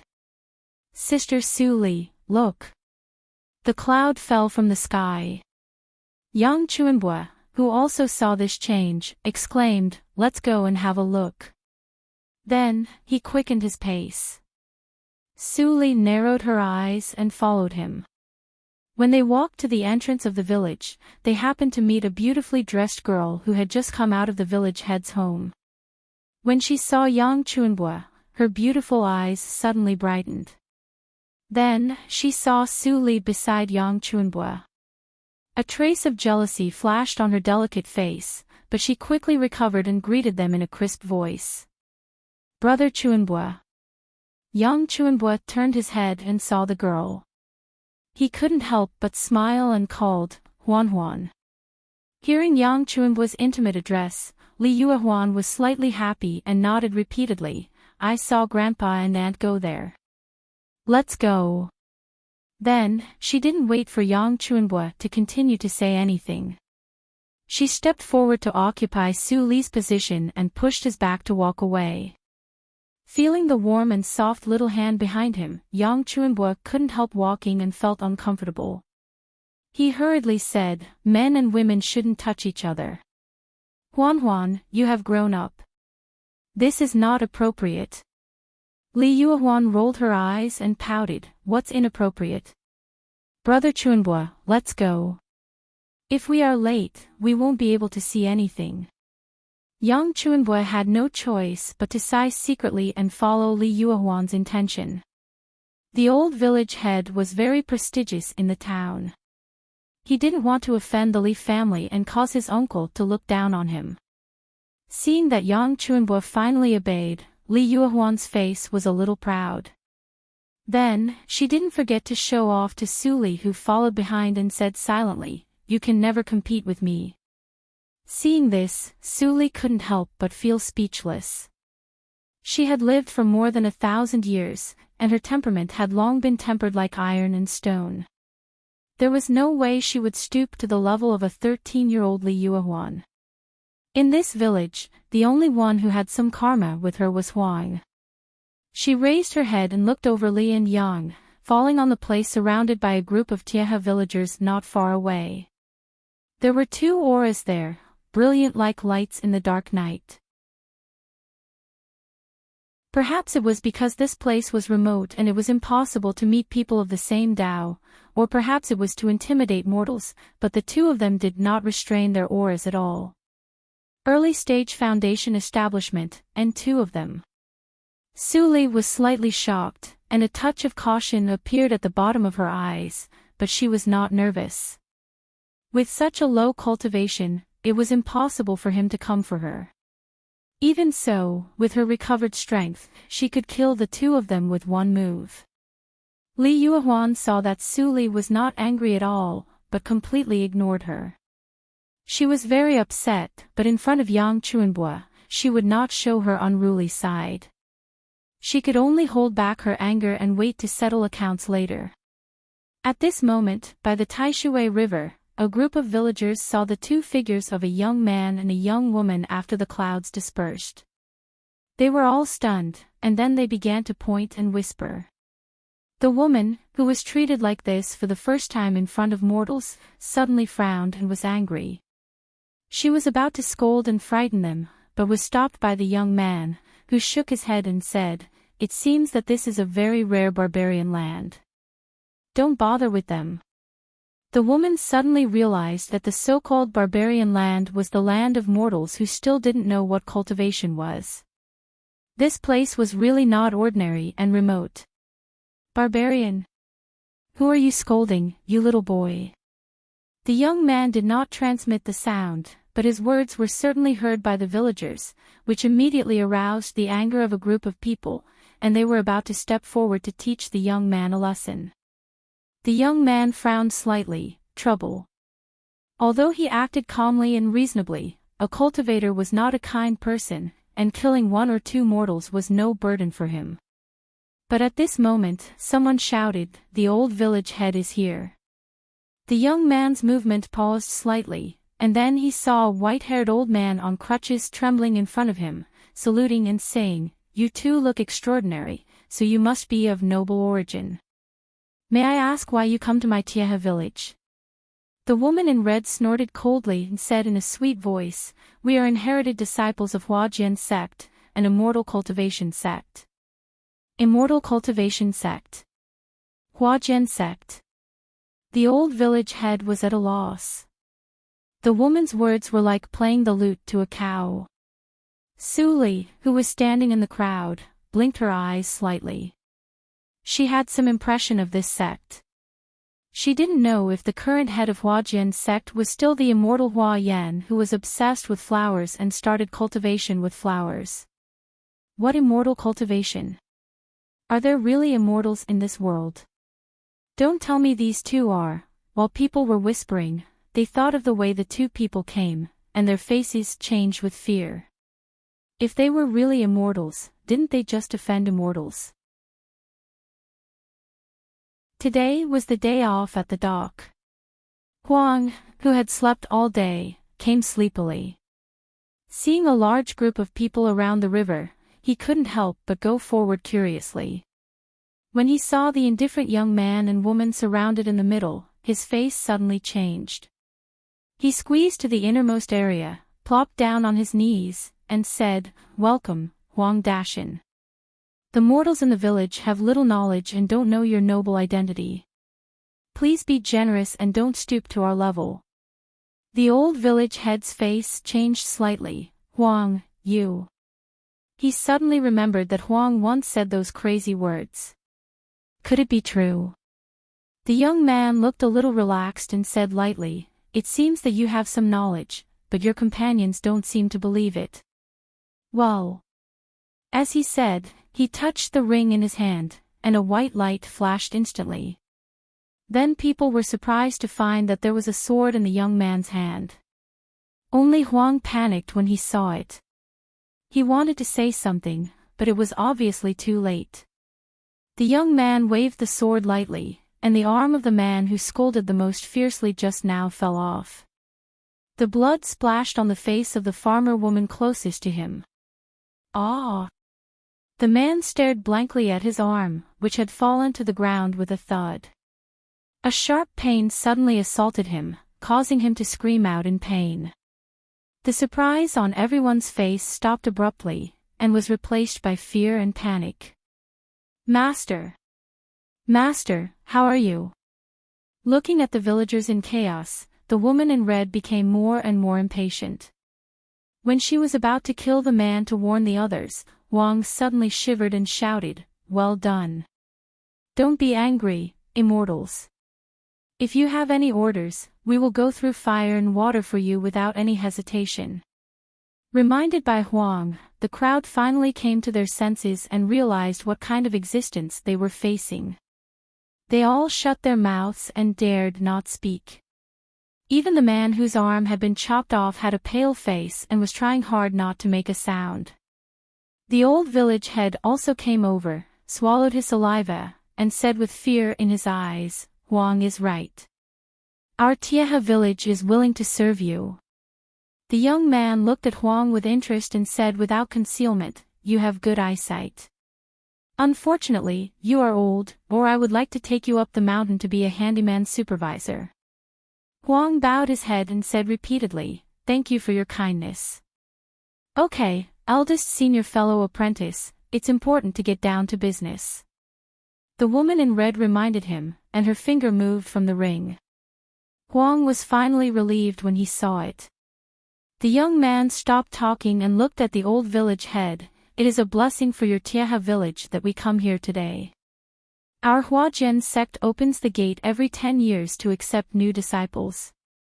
Hurry up and find all the children under the age of 16 in the village. My junior sister apprentice and I will pick 2 each and send them to the sect to seek immortality and Taoism." The old village head was stunned when he heard it. "Do you mean that the children in their village will become immortals like you in the future?" The woman smiled proudly and interrupted, "Of course. My senior fellow apprentice is the 3rd inherited disciple. How can he lie? Hurry up." As soon as the words came out, all the people who had children at home showed great joy on their faces. Without the old village head's order, they all went home to call their children. Even the man whose arm was cut off ran quickly. This was a chance to become an immortal, and no mortal didn't want to become an immortal. The woman showed a little pride as a cultivator on her face, but the young man who was used to this scene didn't change his expression. His eyes fell on the children who stayed here with a trace of yearning. Almost at a glance, the young man saw Su Li. Although she had the black lotus ring to cover the traces of cultivation, her appearance after cultivation was naturally much more flexible than that of ordinary mortals. Coupled with the lotus-shaped mark at the corner of her eyebrows, she was quite outstanding among the many peasant children. Lotus birthmark. This woman is destined to be in Huajian sect. I have an explanation even in front of senior uncle. Thinking of this, the young man showed a trace of gentleness on his face. He waved to Su Li and said slowly, "You, come to me." Huang followed the gaze and was not surprised to see Su Li. But he inevitably felt a trace of bitterness in his heart. If Su Li entered the sect, he was afraid that he would never have a chance to see her again in this life. Su Li was slightly vigilant, but she looked innocent and ignorant on the surface. She walked to the young man obediently. When the young man saw the book bag on her back, his eyes became more gentle and he smiled. "It's better that you can read. It's easier to teach. What's your name? Whose child are you?" In the face of the young man's question, Su Li did not answer, but turned her head and looked at Huang. Chapter 330. Although Su Li's movements seemed quite weak, it was disguised by her age. In the eyes of the young man, it was ignorant of the world, and he didn't blame her. He followed Su Li's gaze and looked at Huang. Then he looked more relaxed. "Is she your granddaughter?" Cold sweat appeared on Huang's forehead. He bowed his head and said respectfully, "Immortal, Aria was from the Su family in the east of the village. After her father died, she was lonely, so I took her in as a companion. It has been 7 years now." When the young man heard this, he was more interested. In this way, after Huang died, Su Li would have no worries in the secular world and would not be involved in the mortal world. She would have an excellent immortal fate. It would be no trouble for him to send her to the sect. "Well, I already know that your granddaughter is indeed destined to be an immortal. I will take her back to the sect and train her carefully as one of my selected children with immortal fate." When the young man said this, he frowned. He didn't want to ask Su Li's name for the second time. Huang gritted his teeth and said, "Immortal, please forgive me. At that time, Aria didn't have a formal name. I didn't know much, so I boldly used the name of a big shot to change her fate. Now I can't say this name in front of you." "Oh." The young man raised his eyebrows, and the woman in red couldn't help but laugh at Su Li, who was cautious. "A big shot. Old guy, the big shot in your eyes may be less than an ant in our eyes." Huang smiled bitterly, opened his mouth, and hesitated. "Aria's name is..." Seeing that he was still hesitating, the woman in red immediately became impatient. Li Yuehuan, who was standing next to Yang Chuanbua, seemed to realize that this was a good opportunity to stop Su Li from seeking immortality. She immediately shouted, "Su Li. Her name is Su Li, which means Lin Li." As soon as the words came out, the young man and the woman in red changed their faces. "This name. Wasn't it the one in Yushu's sect? Senior brother, we can't bring him back to the sect." The woman in red raised her eyebrows and immediately opened her mouth to stop him. "Don't forget the relationship between the sect leader and Su, and that person. If she finds out that a mortal dares to use this name and is brought into the sect to cultivate, she will definitely be furious. Perhaps even we will be implicated." After the red-clothed woman finished speaking, her face suddenly became a lot uglier. She had just said those words. If others were to know that she called that person an ant, wouldn't that mean? Thinking of this, the woman in red lifted her head and her gaze shot towards Li Yuehuan like lightning. Li Yuehuan had never experienced such a sharp gaze before. She was so frightened that her face turned pale. Her body softened and she leaned against Yang Chuanbu's chest. But she was secretly delighted. She didn't expect that saying Su Li's name would really make her lose the chance to become an immortal. In this way, wouldn't his chances be even greater? Yang Chuanbu was at a loss of what to do. He looked at the old village head for help, but the old village head seemed not to see it. He stood aside like an old man and dared not to cross the line. The young man stood aside and frowned. Obviously, he was hesitant because of what his junior sister apprentice said. At this time, the villagers of Tieha village arrived with their children. The young man was slightly refreshed. He temporarily put Su Li's matter aside and carefully selected the children. The woman in red also temporarily withdrew her gaze and selected with her senior fellow apprentice. The test of spiritual root could only be carried out in the sect. For the two of them who went out to recruit disciples for the sect, it seemed that they could only choose from the appearance. Whoever was pleasing to the eye would get the opportunity to soar to the sky. Su Li quietly watched the two of them exclude the ordinary-looking children. Looking at the resentment and disappointment on the faces of the children's parents, a ripple appeared in her heart. There was no fairness in the world. People were born unequal. Some people were born as the sons of the sect leader with noble status and endless practice resources, while some people were born in poor families. They might not have a good end even if they worked hard all their lives. So some people said that they should accept their fate. Su Li narrowed her eyes slightly. Over the years, she intermittently learned what happened 1,000 years ago from Huang. Although there were many vague parts, she also speculated a lot of things.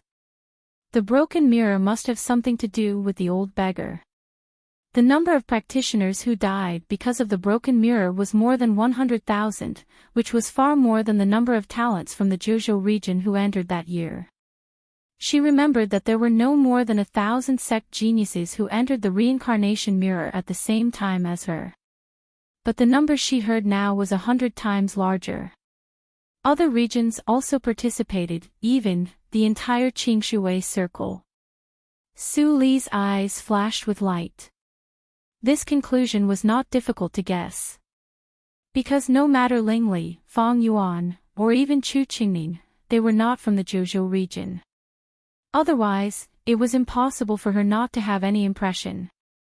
For the entire Qingshui circle, her death seemed insignificant, and even Yushu's sect was just a pawn. Opening the reincarnation mirror and then dying, that was her fate. All kinds of complex thoughts came to her mind. Suddenly, Su Li had another idea. As soon as this idea appeared, it lingered in her heart like a maggot attached to the bone and could not be dispersed. Although the reincarnation mirror was an ancient treasure of heaven and earth, she was the only one who was inherited the secret method to open it after all. Even the old beggar and others once said that she was half the owner of the reincarnation mirror.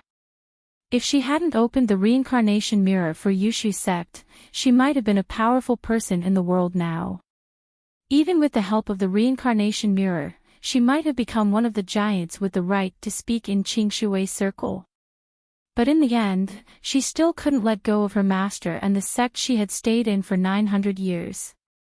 So, as she resolutely opened the door of the reincarnation mirror with her body as the foundation. One wrong step, and the whole game was lost. She took a step, which was like sending a plate of fish to a group of robbers. From then on, she became the fish on the chopping board, which was eroded by all forces in Qingshui circle. They sent countless pawns to plunder everything that should belong to her. Would Ling Li and Fang Yuan also be the pawns deliberately arranged by those chess masters? Su Li's hands hidden in her sleeves slowly clenched. Her lips were pale, and her eyes were dim. Finally, she suddenly relaxed. She didn't want to think about the answer to the question. When she recultivated to a certain realm, all the truth would be revealed naturally. By then, maybe she would be ready to accept cruelty. When she came to herself for a moment, the two people of Huajian sect finally looked at the qualified children of dozens of families in Tiahe village.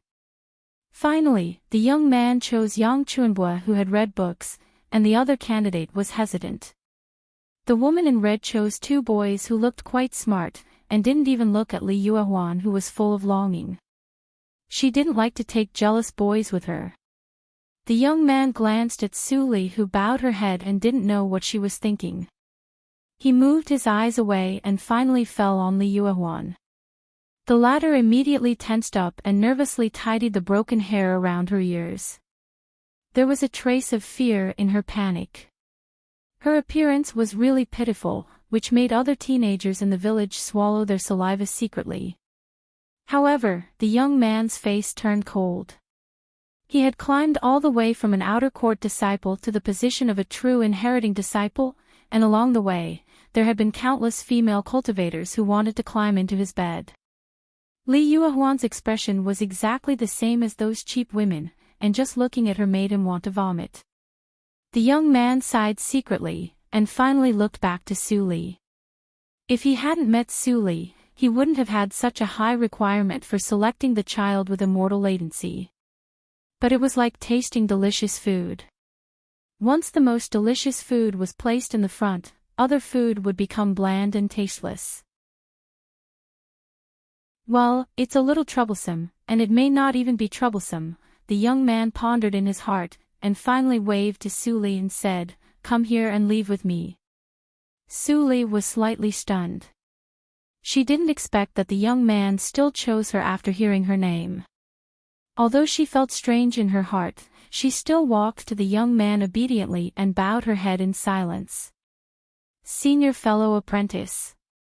The woman in red suddenly became anxious, but before she spoke, she was interrupted by the young man, who waved his hand and said, "It's okay. I know what to do." Then he turned his head and asked, "Su Li, your name is troublesome, so I will give you a new name. Would you like to?" Su Li suddenly understood. It turned out that this was his idea. Huang's eyes brightened when he heard the words, and his intuition told him that this method was very good. But seeing that Su Li didn't respond, he suddenly became anxious and urged in a low voice, "Li, agree." Although he might never see Su Li again in this life after she entered the sect, as a grandfather, who didn't want his granddaughter to have a better future. Su Li heard the concern and eagerness in Huang's words, and her heart was slightly warmed. She raised her head and nodded, "Immortal, please give me a name." In such a situation, there was no room for her to refuse. If she really refused, it was likely that she would not be able to enter the sect, and if the young man was a little narrow-minded, he might kill her at will. At that time, she would have to show her real cultivation to resist. Even if she was killed, it would definitely attract the attention of Huajian sect, and then, enter the sight of Yushu's sect and even more people. She couldn't bear such consequences now. Of course, the young man didn't know that Su Li had thought so much in just a few breaths, and he didn't know that he was on the verge of death. He saw Su Li's well-behaved appearance and the pure pneuma she exuded, which made him feel very comfortable. A faint smile inadvertently appeared on the corner of his mouth. "That's good. Since you are willing, I must give you a good name. On the way back to the sect, I will think about it and tell you. If you succeed in your cultivation in the future, it is okay to change back to the original name." "Thank you, Immortal." Su Li saluted respectfully, but she knew that the second half of the young man's words was completely polite. If she changed her name without the young man's cultivation, it would inevitably cause the young man's displeasure. Chapter 331. Stimulated by the two, the cloud flew extremely fast. Half a day passed in the blink of an eye. Except for Su Li, the fear and reluctance of Yang Chuanbua and others faded away, leaving only excitement and novelty. However, with the deterrence of the young man, they didn't dare to speak carelessly. Su Li glanced at the young man who was concentrating on flying, and her expression was indifferent. Before leaving, Huang took her hand and said a lot of things to her. Girl, you have to remember that the cultivation sect is not a good place. When I was in Yushu's sect, I saw many handyman disciples die violently, and even the official disciples of Ymen branch lived carefully for fear of losing their lives. After entering the sect, remember to be careful in everything, and don't act rashly to offend others. You are a sensible girl, alas. It could be seen that Huang was very worried about her, and there were many things he didn't tell her, but there was no time for him to nag. Su Li didn't promise Huang. Although going to Huajian's sect was within her control, everything in the world was variable. Even if she was reborn in the illusion, she couldn't protect herself, let alone now. After a while, Su Li raised her head and looked at the mountain not far below the cloud like Yang Chuanbua and others. There, she could vaguely see a sense of familiarity. The mountain gate of Huajian's sect should be here.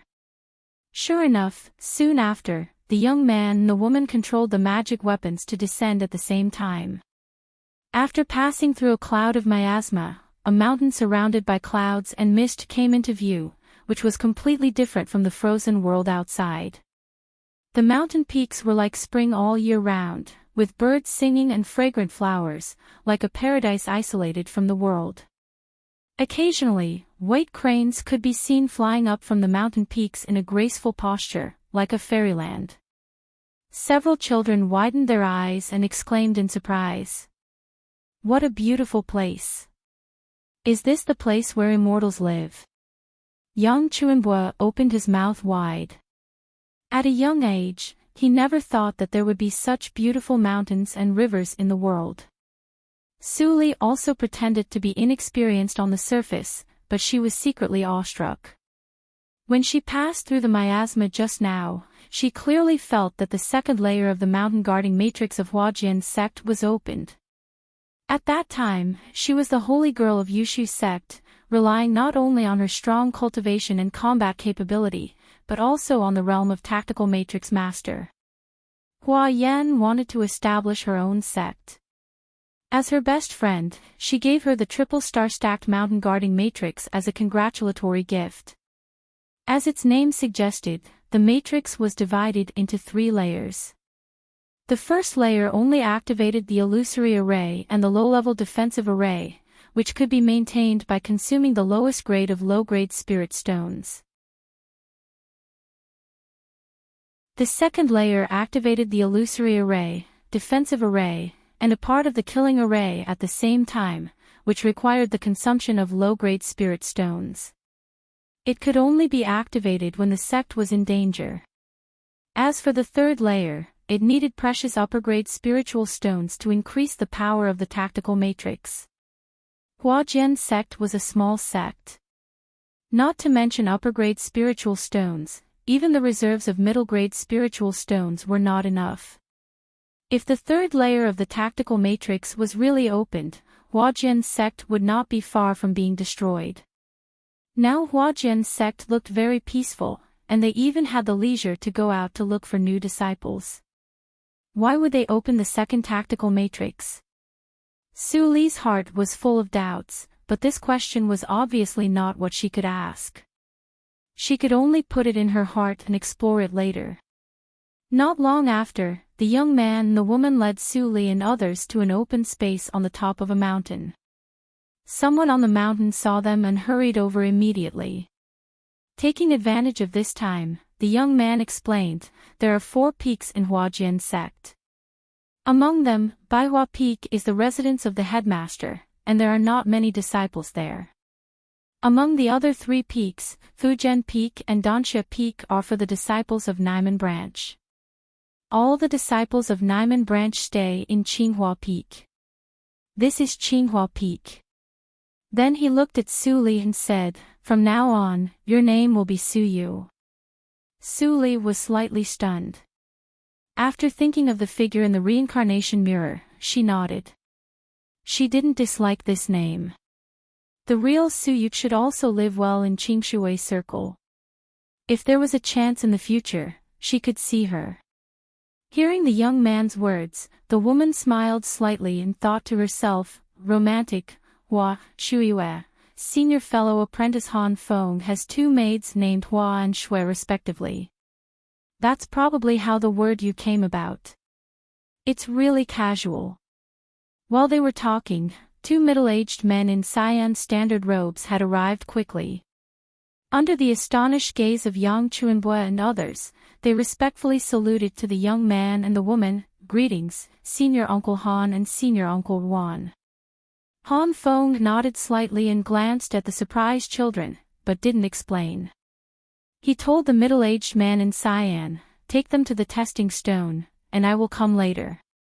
Then, Han Feng and the woman surnamed Ruan floated away under the envious gaze of the middle-aged man in cyan. After a long time, the middle-aged man in cyan, who looked older, withdrew his gaze and looked indifferent again. He said, "Come with me. You may have many questions in your mind, but it doesn't matter. As long as you stay in the sect for a while, you will understand everything. Now, come with me." Hearing this, Yang Chuanbue and others didn't dare to act rashly and hurriedly followed him. Su Li deliberately fell behind and walked at the end. Walking to a spacious square on the mountainside, the two middle-aged men in cyan stopped.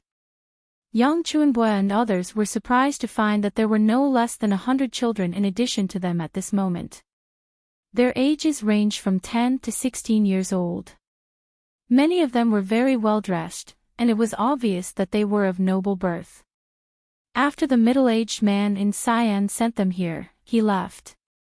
Without the discipline of adults, the children immediately chatted in groups of 3 or 4. Sister Suyu, do you know what the spirit testing stone is? Yang Chuanbue was so shocked that he broke into a cold sweat and almost spilled the beans.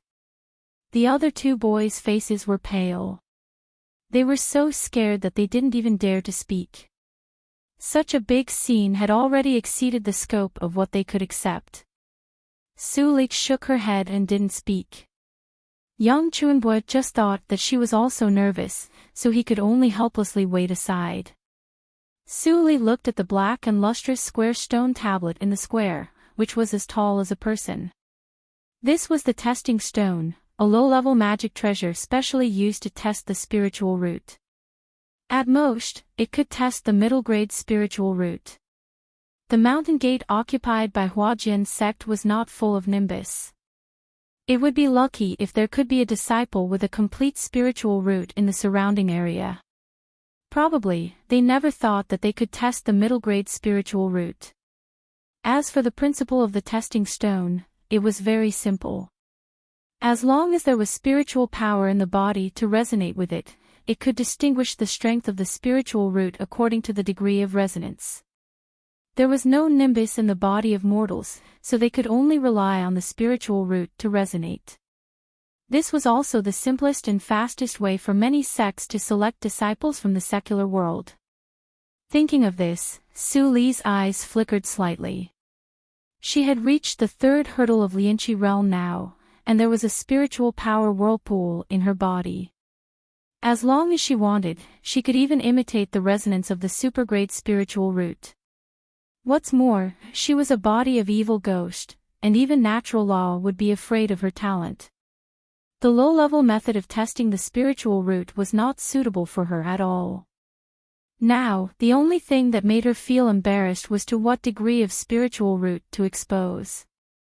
It was true that she could make herself one of the inconspicuous handymen of Huajian's sect without triggering the testing stone at all. But if she wanted to recover as soon as possible, she must need practicing resources. Only by becoming an official disciple could she have the opportunity to get practicing resources. Moreover, handyman disciples had no human rights in the sect, and no one would care if they were killed at will. Even if she wanted to recultivate quietly, it would be very difficult.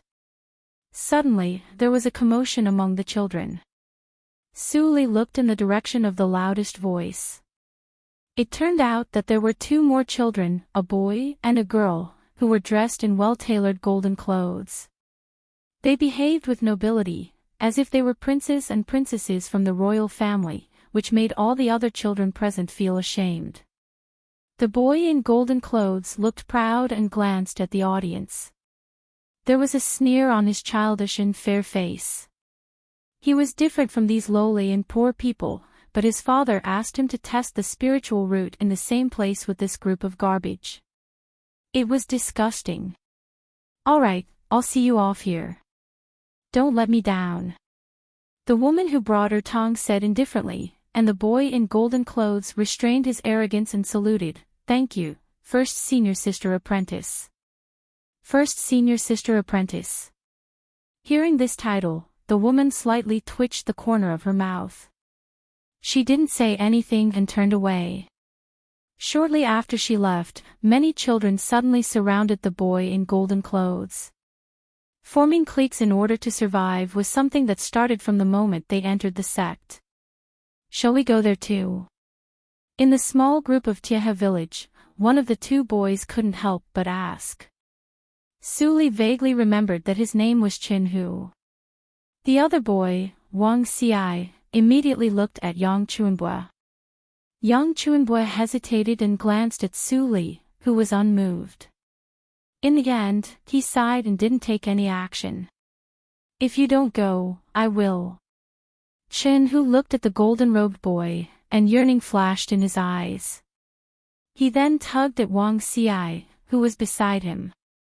Wang Xiai looked like he was in a difficult position, but when he saw more and more people around the golden-robed boy, he couldn't help but leave with Chin-Hu.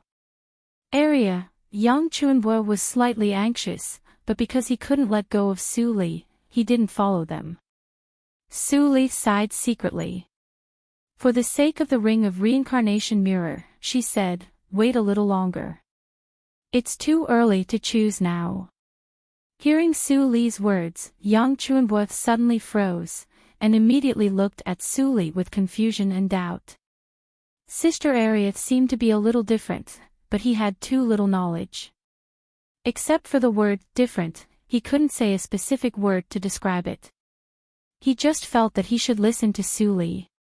At this moment, a loud shout suddenly burst over the field, like a thunder. "What are you doing?" A group of children crowded together were immediately frightened and in a mess. Many children were trampled and injured. Chapter 332. When the green-robed stewards heard this, their expressions changed. Without saying a word, they rushed down to save several severely injured children who were about to be trampled to death. Among them was Chin-Hu. At this moment, his face was covered in blood and he was crying loudly. Even if he could survive, his face would be disfigured. Wang Xiai was also slightly injured, but he was much better than Chin-Hu. Yang Chuanbua looked at this scene with lingering fear. Fortunately, he listened to Suli and didn't go over. Otherwise, he would probably end up like Chin-Hu. Thinking of this, he subconsciously glanced at Suli beside him, but found that the latter saw such a bloody scene without any change of expression on her face. Yang Chuanbua became more and more confused. Was this still the sister Suli he knew before, who didn't even dare to kill a chicken? Right at this moment, the black-robed old man finally descended from the sky. With a sweep of his sharp gaze, all the children were immediately intimidated, and in an instant, there was absolute silence. The elder coughed slightly and said loudly, "Little kids, I am the elder of Ymen branch. I am responsible for testing your spiritual roots. Now come over and line up for the test one by one. Inku, watch carefully. If anyone dares to make a ruckus, kick him out of the sect." "Yes." The middle-aged man in cyan clothes who had brought Suli and others to the open space stepped forward and responded. Then he arranged the line in an orderly manner with many stewards behind him. Yang Chuanbua and Suli lined up in the middle. Suli looked around the line and saw at a glance that the boy in gold clothes was at the front of the line. But at this moment, the boy in gold clothes was a little disheveled and looked quite embarrassed. He was almost injured in the chaos just now. On the contrary, the girl in gold clothes was still the same. Her eyes were timid and she didn't have the arrogance of the boy in gold clothes. The black-clothed elder walked to the front of the stone tablet and pressed his palm on the stone surface. The whole stone surface suddenly lit up slightly and then dimmed down. Seeing this, he nodded and turned back indifferently. The first one, come to my side. The boy in gold clothes looked a little respectful, but not nervous. The royal family he was born in had some connection with cultivation, so it was not difficult to find a low-grade spiritual stone for testing in advance. Place your hand on the stone tablet, empty your mind, and feel it with all your heart. Under the guidance of the black-robed elder, the golden-robed boy gradually relaxed.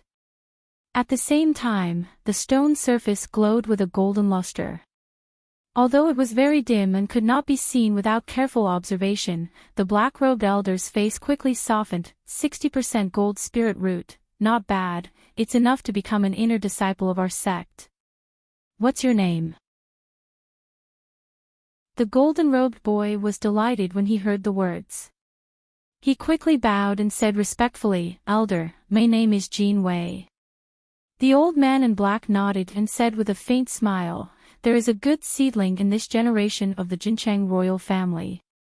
Jean Wei heard the praise from the elder of the Immortal Gate, and he became complacent for a moment. The arrogance that he had restrained just now appeared again. He stood beside the steward who passed the test and looked at the children who were still queuing up. His nose was almost up to the sky.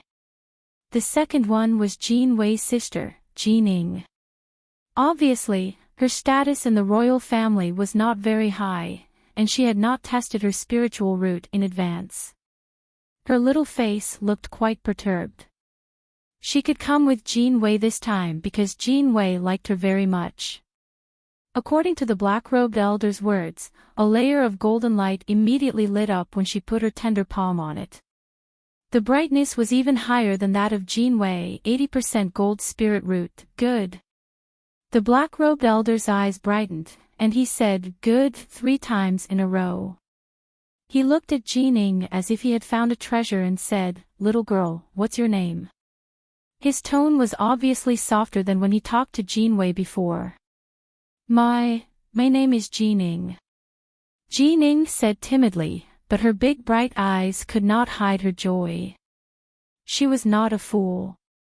Although she did not understand what 80% gold spirit root meant, one thing was certain, that her future in Huajian's sect was bound to be more brilliant than that of her royal brother. Jean Ning. Good name. Stay by my side. The black-robed elder gently told her, and then turned to a steward and ordered, inform the mount heads quickly. The black-robed elder calculated in his heart. An 80% gold spirit root was enough to cause the inner elders to fight for it. Qinghua Mount was called Weimen Mount because there were too few geniuses in the younger generation.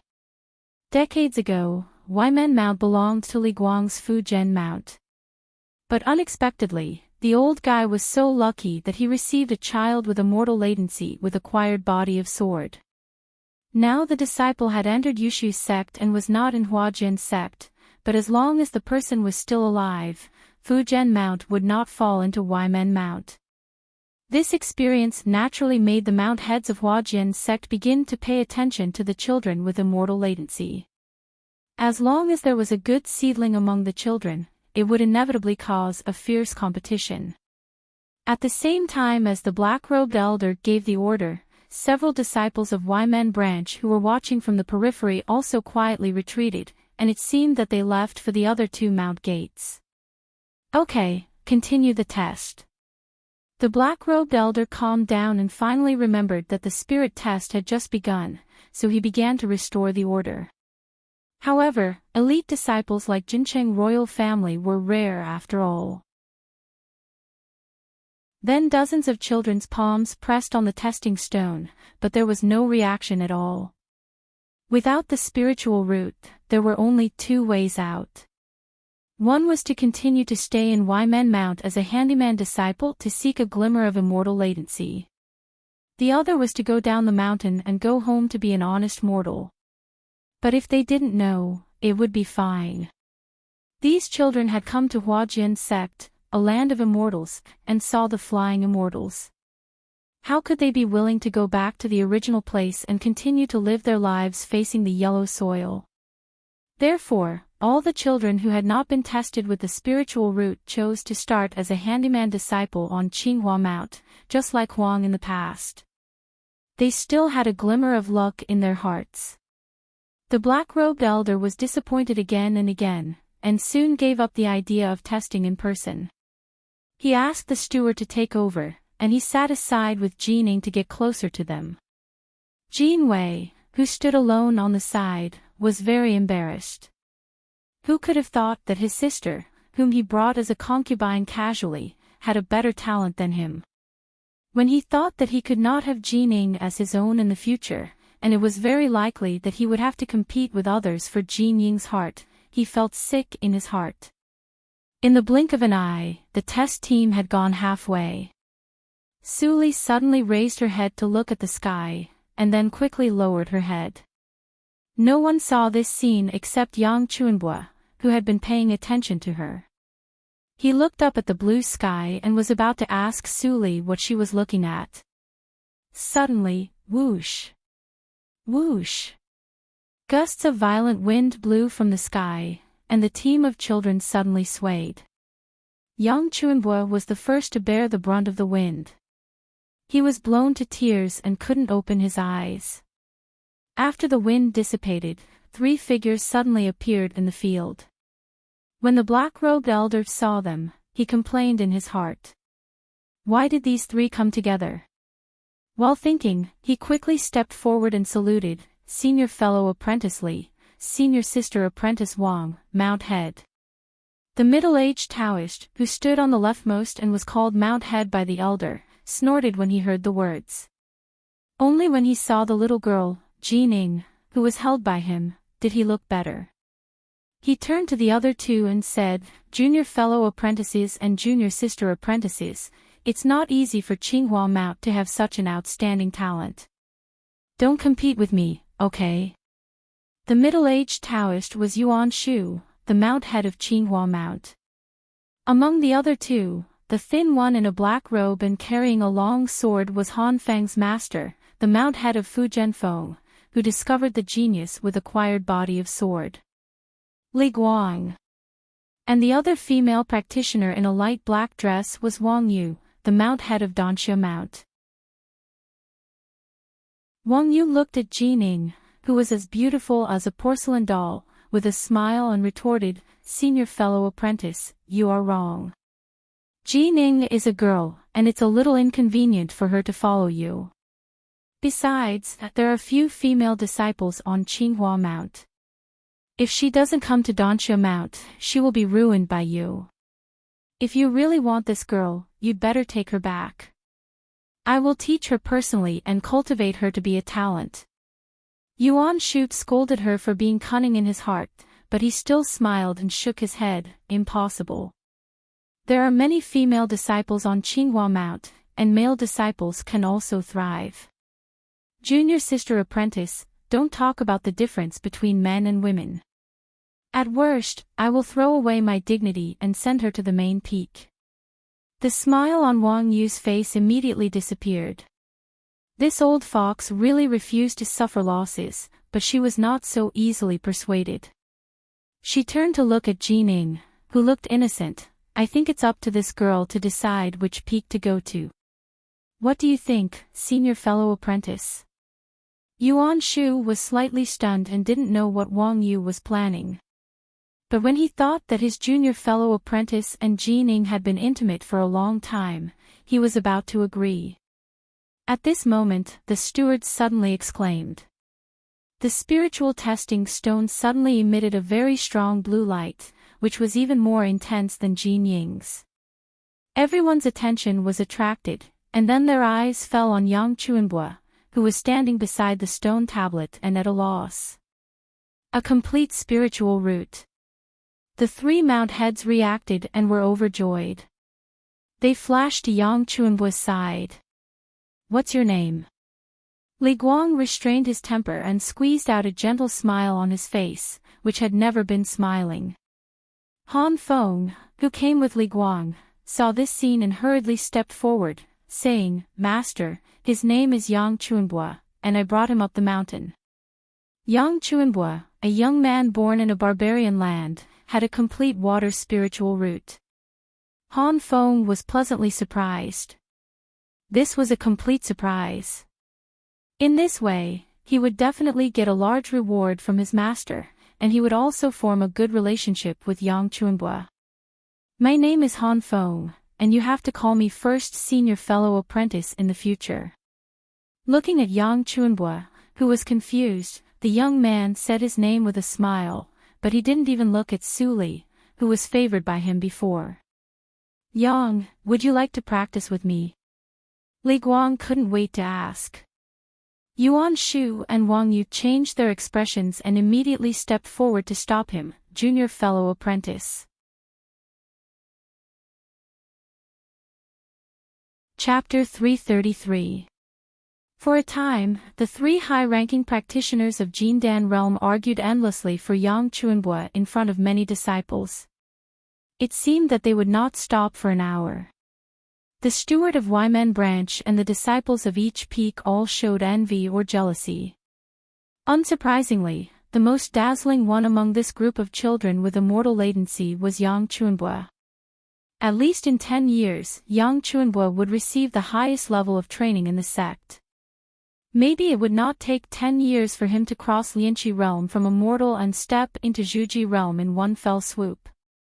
Different people have different fates. The steward in charge of testing the spiritual root sighed and waved to Su Li, who was standing in the next position, indicating her to come to test the spiritual root.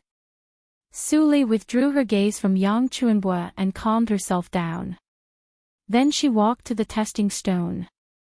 She was a little surprised that Yang Chuanbua had cultivation talent.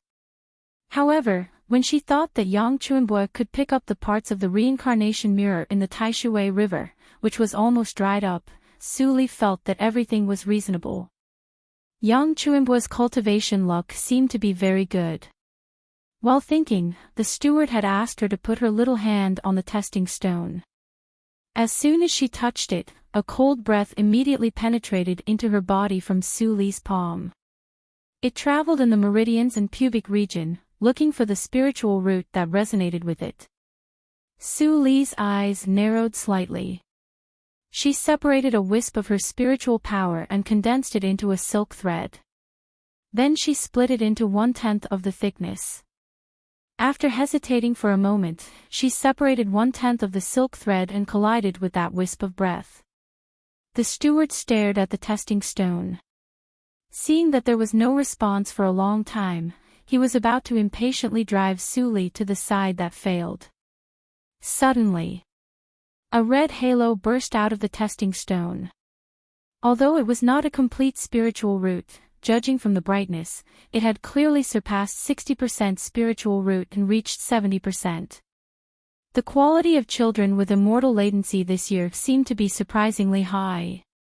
The steward was stunned. Although he did not understand why the reaction of the testing stone became slow, it did not prevent him from showing a flattering expression and sending Su Li to the 3 peak heads. This little girl's talent was even higher than Jin Ying's. She was ranked second in this batch of children with immortal latent chance. She would definitely be taken in by the peak masters. Good. I didn't expect that among this batch of children with immortal latent chance, there are 4 good seedlings with spiritual roots of more than 50%, and this kid. Li Guang looked at the 4 ignorant children and a look of joy flashed across his face. He was really happy for the sect. All these years, senior sister sect leader had really put in a lot of effort to strengthen the sect. Even her cultivation was affected. Otherwise, how could, thinking of this, Li Guang's face was slightly gloomy. Although it soon disappeared, it still did not escape Su Li's eyes. It seems that Huajian's sect is really in trouble. She lowered her head and stood obediently beside Jining, and a thoughtful look flashed in her eyes. The 70% spiritual root was a complete accident. Before her battle prowess reached the level of her previous life, she didn't want to enter the line of sight of any gold core stage cultivator. But the heavens did not go according to one's wishes. After her rebirth, although she understood the power of the body of evil ghost, she had no idea how powerful it was. She only wanted to show 50% or even less of the spiritual root, but she didn't expect that the spiritual power reduced by 1% still made the testing stone resonate with 70%. It should be known that when she was the holy girl of Yushu sect, she was a peerless talent with 120% celestial spiritual root. But if she reduced her spiritual power to 1% in the third hurdle of Lianqi realm to resonate with the testing stone, she might not even be able to test 20% of the spiritual root. Was her talent 7 times that of the original after her rebirth in this life? Thinking of this, Suli frowned. 7 times the talent of the celestial spiritual root could at best reach the level of the inborn Taoist body, which was the top talent in the cultivation circle.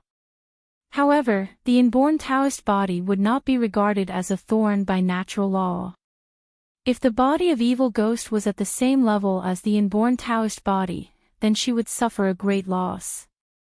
Jining, standing beside Suli, looked curiously at Suli, who looked a little dull, and was secretly perturbed. It seemed that this younger sister was not easy to get along with. In the blink of an eye, the sun went down. The spiritual root test that lasted for a day also came to an end. After Suli, no one could reach more than 50% of the spiritual root. The debate among the 3 mount heads finally ended after the headmaster sent the specific arrangement. Yang Chuanbo finally joined Li Guang's Fujian mount. Suli and Jining both joined Danxia Mount's Wang Yu. Jin Wei, who had the worst talent among the 4, became Yuan Shu's disciple. Both Li Guang and Wang Yu were very satisfied with the result. On the other hand, Yuan Shu's old face was so gloomy that it was about to drip water. Jin Wei, who followed him, kept silent, but he was mad with depression and hatred. It shouldn't be like this. I am the first genius of Jincheng dynasty. There must be something wrong. Why could the poor boy and the 2 cheap maids enter the Naiman Mount to practice, but he ended up in the worst Naiman Mount? The huge gap made Jin Qing extremely aggrieved, and he hated Suli, the 3 of them, and the whole sect. The headmaster is too partial. I must ask for an explanation. Yuan Shu snorted coldly and left without taking Jin Wei with him. In the end, the black-clothed elder took him away from the spiritual testing site. Let's go back. Seeing the angry figure disappear, Wang Yufang's eyes were slightly cold. She held Suli and Jining in her hands and flew away with a smile. Master, Su. Sister Su Yu and I are from the same village. Yang Chuanbo watched Suli disappear in the sky and said reluctantly. Li Guang couldn't help laughing and touched the former's forehead with a kind face. Silly boy, when you step into Zhuji realm, you can fly on the flying sword. You can go to Danxia Mount at that time. Practice hard. Yang Chuanbo's eyes suddenly lit up, full of fighting spirit. He thought in his heart, Sister Suli, I must become a practitioner in Zhuji realm as soon as possible, so that I can continue to protect you. Li Guang was old and shrewd. He knew what Yang Chuanbo was thinking at a glance and nodded slightly. He was a person who valued friendship and righteousness. As long as he cultivated the relationship well, he would not be an ungrateful person. But Su Yu. She only had a spiritual root of 70%. Although they fought fiercely for her, she couldn't even enter the sect with such qualifications hundreds of years ago. Without a complete spiritual root, the limit of this life was doomed. It was impossible to break through Zhuji realm and step into Jindan realm. As long as there was no accident, Yang Chuanbo would definitely become a master of Jindan realm. At that time, after Yang Chuanbua met the talented girls of the same generation as him, Li Guang shook his head slightly. Of course, he would not tell these things to Yang Chuanbua. If he told Yang Chuanbua now, it would only cause the new disciples disgust. When Yang Chuanbua noticed the gap between him and Su Yu in the future, he would give him a little advice. After Su Li and Jining were brought to Danxia Mount by Wang Yu, they were settled down by the steward of the sect, and each received a set of the standard dress of the fourth-generation disciples of Qinghua Mount. The fourth-generation disciples were the general term for disciples in Yunti realm who had not yet stepped into Lianqi realm. To put it bluntly, the 10th hurdle of Yunti realm was to strengthen the physique and prepare to open the cyclone in the pubic region. It was also the limit that the handyman disciples without spiritual root could reach. Of course, the division of the fourth-generation disciples like Su Li and Jining was only temporary. For example, the small room in front of them. Su Li stood at the door for a moment, glanced at the empty room around her, and pushed the door in. The layout of the room was not exquisite, but it was clean and belonged to her alone. The steward who sent her here said that only disciples who had reached the 5th hurdle of Lianqi realm could have a separate room. If they could reach Shuji realm and become one of the inherited disciples, they could move to a separate courtyard and recruit 2 handyman disciples as servants. They didn't have to do ordinary trifles in person to disturb their practice. In this way, it's convenient for me to restore my cultivation. Sitting on the edge of the bed and touching the soft mattress, this thought flashed through Su Li's mind. There must be gains and losses. Putting aside the distracting thoughts, Su Li got up and opened the package on the table. There were 2 sets of clothes and a token in it. Su Li's expression changed slightly. The Jinling mask in the secular world. Although this kind of precious light pink satin had no protective effect, it could be sold for hundreds of gold ingots in the secular world. The token was not simple either. It was made of special cyan spiritual wood and contained a one-time protective tactical matrix. It was very valuable. It seemed that Wang Yu was really ready to cultivate her and Jining carefully. Su Li's eyes showed a hint of contemplation. When she was brought to Danxia Mount by Wang Yu, she tried her best to shrink the spiritual power in her body. Relying on the natural concealment of the evil ghost, Wang Yu didn't find the abnormality. I can't see anything in Jindan realm. It seems that I won't be in too much danger as long as the Yuanying realm in Huajian sect doesn't come out. Su Li was slightly relieved. She put on the light pink disciple clothes, hung the token, and pushed the door to go out. But at the same time, a person happened to come out of the room next door. It was Jining, who had also changed clothes. Seeing Su Li, Jinying's eyes brightened slightly, as if she had found the backbone. She hurriedly approached Su Li, but felt it was inappropriate when she approached Su Li. She stopped and stammered after a long while, Su Yu, let's go to the book pavilion together. I am a little scared. Jining felt a little embarrassed after saying that. She was 1 year older than Su Li. She raised her head and thought that Su Li would laugh at her, but Su Li's expression didn't change at all. She just nodded and said lightly, let's go together. Jining was delighted when she heard the words. She took 2 steps forward and held Su Li's arm. Su Li frowned, and finally shook her head slightly and let her go. The book pavilion was in the palace group near the top of the mountain, several miles away from the residence of Su Li and Jining. Jining shrank beside Su Li, and did not forget to quietly look at the many disciples in different clothes who passed by them, as well as the tall pavilions that she had never seen before. Finally, her eyes returned to Su Li, whose expression didn't change much.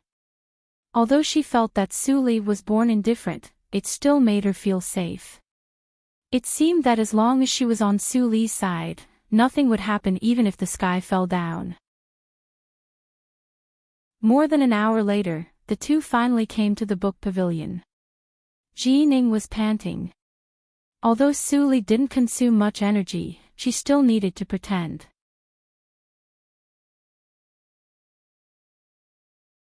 Chapter 334. Get out of the way. A low roar mixed with anger came along with the wind, and it was about to hit Jining, who had a look of horror on her face. At this moment, the gatekeeper disciple saw that Suli was tripped by something in a panic. She pulled Jining to the side and just escaped the sharp wind. Lucky girl. The gatekeeper disciple breathed a sigh of relief. If she didn't fall like this, she would have to lie in bed for at least 2 months, although she wouldn't die from the impact of the wind. Thinking of this, he watched the young man in white rush into the pavilion with horror. Until he couldn't see the back of the young man, he breathed a sigh of relief. He walked over to pull up Suli and Jining, who fell on the ground, and persuaded, "You two are unfamiliar. You should be new to the sect, right?" Jining rubbed her knees and burst into tears. Hearing the gatekeeper disciple's question, she nodded obediently and said in a clear voice, "Senior fellow apprentice, my name is Jining. I just joined the sect with junior sister apprentice Su Yu today. It turns out that you are the 2 girls. No wonder." The gatekeeper disciple suddenly realized. Then he looked around carefully. After confirming that there were no other disciples, he bent down and whispered, "Junior sister apprentices, listen to me. Come to the book pavilion tomorrow. The senior fellow apprentice who just passed by has a bad temper. If you annoy him, it will not be a good thing." Jining, who was a little scared, was even more scared after hearing this. She pulled Suli's sleeve and whispered, "Junior sister apprentice, let's go."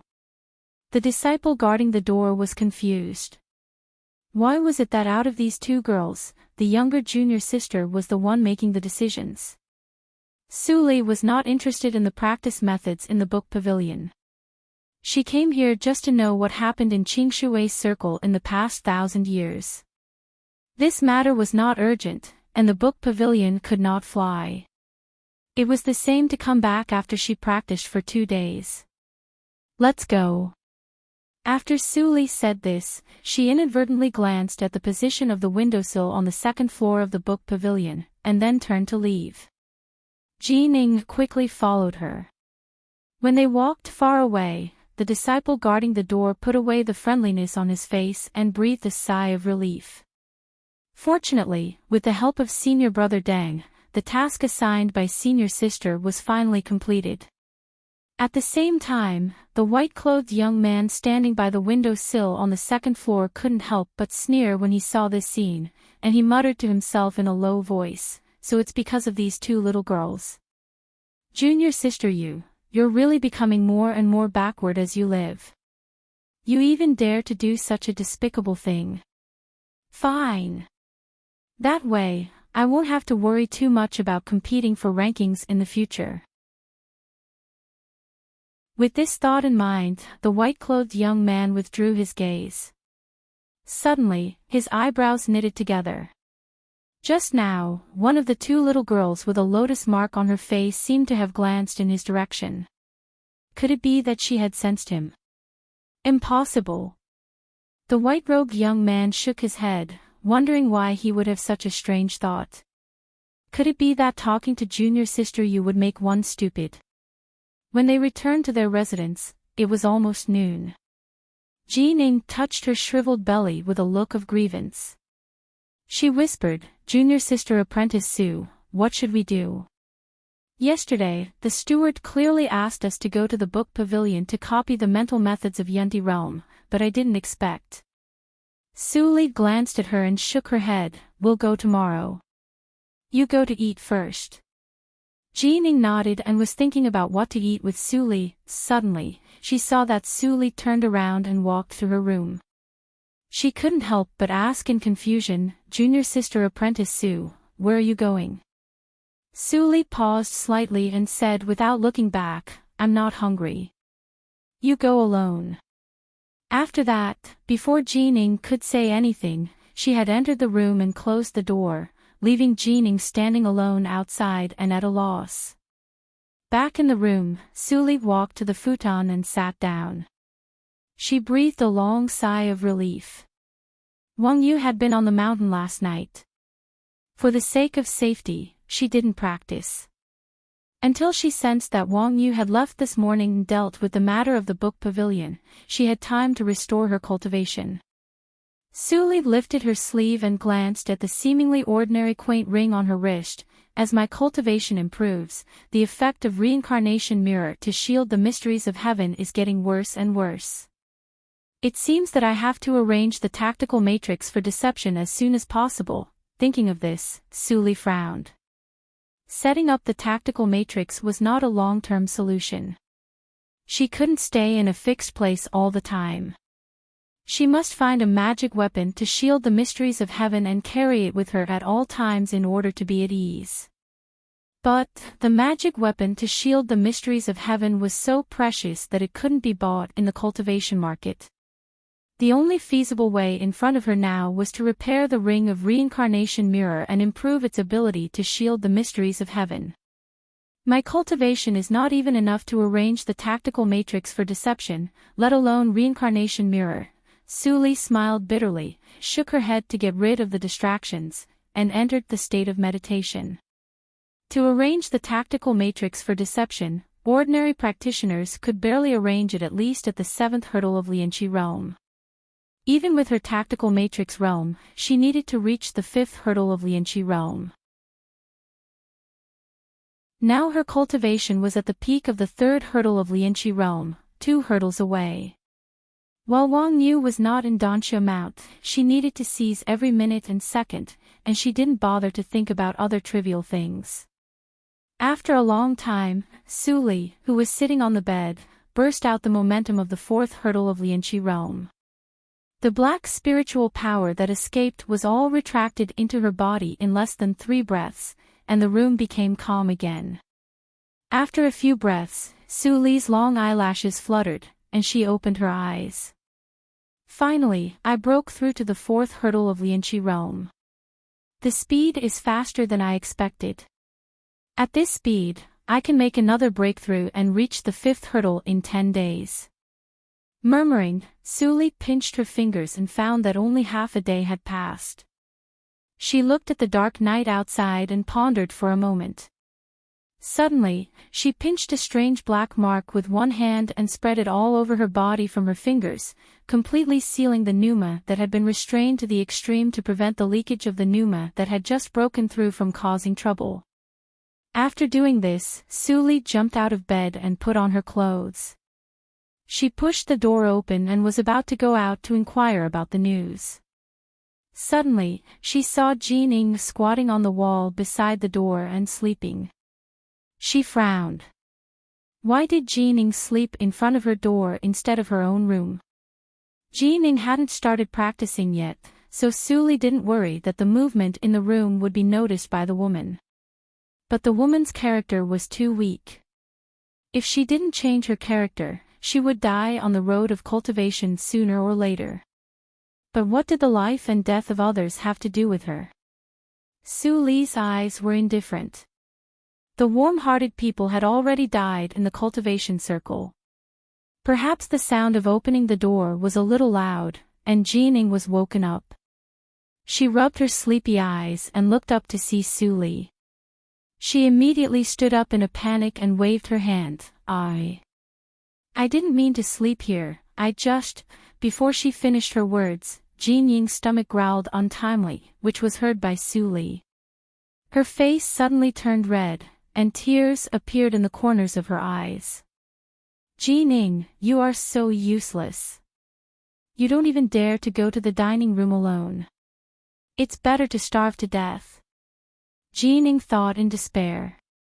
She raised her head and was about to explain to Sully, but Sully was not in front of her. She was stunned for a moment and saw that Sully had gone far away, in the direction of the dining room. Her eyes suddenly brightened and she quickly followed up. Hearing the footsteps behind her, Sully's expression did not change. She was indeed going to the dining room. At this time, there were the most handyman disciples in the dining room. It was very convenient to use Jining as a cover to inquire about the news. After a while, the two came to the dining room. At this time, it was the time when the handyman disciples finished a day's work and came to eat the spiritual food. The huge 3-story pavilion was so noisy that it could be heard clearly outside. Suli walked to the door without stopping and stepped in. The noise in the big hall immediately quieted down slightly. In the place where all the handyman disciples in gray clothes gathered, 2 girls in delicate pink clothes suddenly came in, which was really eye-catching. Being stared at by so many people, Jining suddenly flashed a panic in her eyes and hid behind Suli. On the other hand, Suli glanced at the audience indifferently and walked directly through the crowd to the spiritual chef to take 2 portions of spiritual food. After stuffing one into Jining's hand, she found an empty seat and sat down. Jining followed and sat down. Looking at the spiritual food on the plate, which did not look very good, she swallowed her saliva and couldn't wait to start eating. She was so hungry. Suli didn't go out at noon, so she didn't dare to come to eat alone. In addition, she didn't sleep last night. She was tired and sleepy, so she fell asleep soon after sitting in front of Suli's door.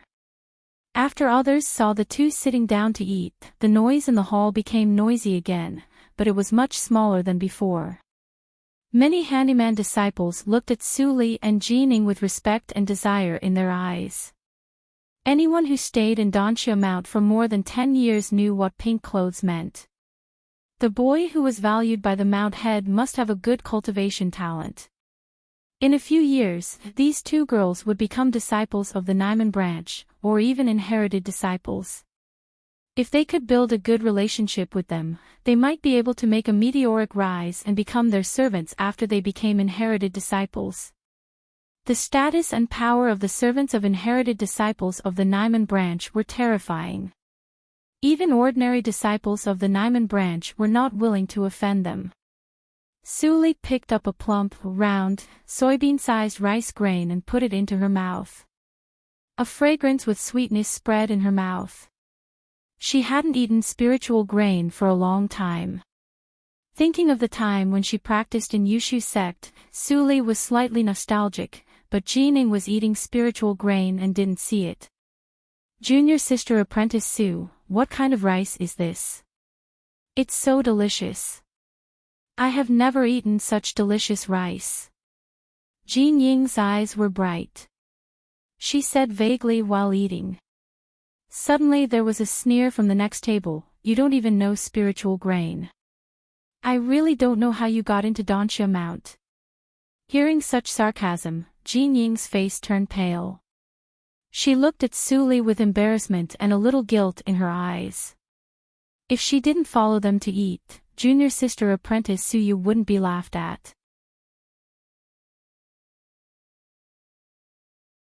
Chapter 335. Suli withdrew her gaze. That was the token of the personal maid of inherited disciples. No wonder she dared to be presumptuous in front of them. The leading girl saw Suli's cowardly reaction, and immediately mocked, you are really a little girl who has never seen the world. You don't stay at home to take care of your husband and children, but you also want to be an immortal. Be careful that no one will collect your corpse after you die. Jining grew up in the palace. Although she was not favored, she had never heard such outrageous words. Her little face immediately turned red with anger, and she couldn't help but stand up and scold, that's too much. You, curse people to death. How did my junior sister apprentice and I offend you? Although what she said was reasonable, Jin Ying's voice was too low, and her weak expression made her look neither fish nor fowl. Seeing this, the 4 maids all trembled with laughter, which attracted the attention of the surrounding handymen, and then they looked away with fear. Although Suli and Jining were full of potential and were likely to become inherited disciples in the future, or even reach a higher level, it was only a possibility. These 4 maids were notoriously bad in Danxia Mount. They were lucky enough to become the personal servants of inherited disciples. Even if they killed 1 or 2 disciples of Ymen branch with no potential, their master would cover it up. At present, although the 4 maids bullied the boy valued by the Mount Head, they just verbally abused him, didn't hit him, and didn't endanger his life. They could do whatever they wanted. The harsh laughter kept ringing in her ears. Ji Ning was so angry that her whole body trembled slightly. She showed an indignant expression and was about to continue to argue. The leading maid with the silver token laughed enough. Seeing Ji Ning's reaction, her eyes suddenly became fierce and she snorted, "Offend? I'm just telling the truth. Junior sister apprentice, you haven't officially practiced, and you have already begun to lecture your senior sister apprentice. Do you really think that being favored by the Mount Head, you can command us handyman disciples and blame us at will?" Ji Ning was so anxious that her face turned red. She bit her lip and shook her head. "I didn't." "It's you, shut up." The maid with a silver token looked gloomy. She was young, but her expression was somewhat frightening. "Your senior sister apprentice is talking. You have no right to interrupt." As she said, she looked at Su Li, who was still eating silently and did not refute. She smiled and said, "Learn from your junior sister apprentice. Sometimes it is not bad to be a coward." As she said this, she came close and pressed hard on Ji Ning's head. Ji Ning, who had not cultivated yet, was certainly not her opponent. She cried out in pain and almost knelt on the ground. "This time, seeing that you're new to the sect, I'll let it go. The etiquette of the sect cannot be ignored. When you see me in the future, remember to respectfully call me senior sister. This is the first lesson I'm teaching you, no need to thank me." As she spoke, the maidservant with the silver token began to laugh, and the 3 maidservants behind her laughed even more wantonly. Under the terrified gazes of the many janitor disciples, they swaggered off. Ji Ning stood there blankly. Even if she did not kneel down, she felt that her self-esteem had been destroyed, and tears fell down. "Come and eat." But at this moment, Su Li's slightly cold voice came. Ji Ning turned her eyes blankly and saw Su Li's calm face. The air stagnated for a moment, and Ji Ning gritted her teeth and left angrily. Although she was timid, she disdained to be associated with Su Yu, who compromised and abandoned her dignity. Su Li was slightly stunned, and then shook her head. She bowed her head and continued to eat. She didn't have the leisure to waste time on buzzing flies. It was good for Ji Ning to suffer more, so that she wouldn't stick to her all day long. After the storm passed, the lobby gradually resumed its hustle and bustle. Su Li concentrated her spiritual power on her ears, and all the whispers were clearly heard. Although many people were talking about what had happened just now, Su Li still got a lot of useful information after eliminating all the useless conversations. After confirming that there was no other useful information, she put down the bowl and chopsticks and left, ignoring the pity and disdain of other janitor disciples. Back to the wooden house, Su Li glanced at the closed wooden door next door, and then pushed the door into the room. Today, Wang Yu's Numa was not on the top of the mountain, and she had not returned. She could practice well tonight. However, she didn't rush to practice when she returned to the bed. Instead, she took out a thumb-sized square stone in the heavy bag. Under the dim candlelight, the stone emitted a faint white light. This was the inferior spiritual stone. Janitor disciples could receive 1 inferior spiritual stone every month, which could speed up the practice of Yunti realm and Lianqi realm. But for Su Li, it was of little use. The quality of the black spiritual power produced by the secret records of Black Lotus that she practiced was too high. The spiritual power extracted from an inferior spiritual stone was purified by the secret records of Black Lotus. She estimated that only the low-grade spiritual stone could work for her. However, I can make it into a low-rank array talisman and sell it for some low-rank spiritual stones. It's just that with my current status, if I sell it once, it'll be fine. If I sell it multiple times, I'll definitely be targeted. Suli frowned. She wanted to restore her cultivation as soon as possible, and the only easy way at present was to sell matrix runes. Tomorrow, I will go to the marketplace at the foot of the mountain. Maybe I can get something. Thinking of this, Suli slowly entered the state of practice.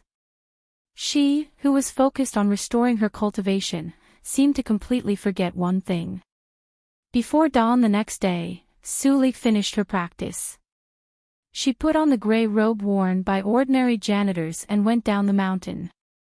As for the origin of the gray robe, there were many ordinary gray linen clothes on Donshia Mount. Suli casually took a set, and no one found it. It was not the time for the janitors to start work, so the mountain road was quite deserted. Only a few janitors went with Suli. Other janitors glanced at Suli, and no one said anything. The janitors who went down the mountain at this time did nothing but buy some daily necessities for their masters. After walking for an hour, she finally saw a little outline of the small marketplace hidden in the forest. She was slightly relieved. It seemed that the information collected in the spiritual dining house yesterday was right. Walking down the last stone step, Suli came to the small marketplace. Both sides of the bluestone road were covered with stalls. Disciples of Donshia Mount in uniforms of Ymen branch and janitors sat on the ground, shouting like hawkers in the marketplace. Behind many stalls, there were small attics with simple decorations, which looked slightly upscale. At this moment, the sun had risen a little, and there were more and more people in the marketplace. Suli and Gray blended into the crowd inconspicuously. She walked around the marketplace and roughly figured out the structure of the marketplace. The structure was also simple. There were only 2 grades. The stalls on the ground generally sold daily necessities such as fasting elixir and cleaning runes, while the attics sold things really related to practice. Suli also saw a graded rejuvenation elixir in an attic called Wenyun Pavilion, which was marked with a high price of 50 low-grade spiritual stones. Although it was not a flawless elixir without impurities, it was enough to make any seriously injured practitioner in Juji realm recover to his peak state in a short time. I don't know if this elixir was refined by a disciple of Donshia Mount. If there is such a person, Suli's eyes flickered, and she finally focused on the plaque of the attic in front of her. Jinlo Group. It's a little weird that there is a branch of Jinlo Group in Huajian sect. Jinlo Group was a mysterious force in Zhuzhou region, specializing in buying and selling materials and magic treasures related to tactical matrices. It had recruited more than 90% of matrix masters in Zhuzhou region. When she was the holy girl of Yushu sect, she was also a guest matrix master of Jinlo Group, so she knew better than others what a proud force it was. For a small sect like Huajian sect, it was impossible for Jinlo Group to send people to establish a branch.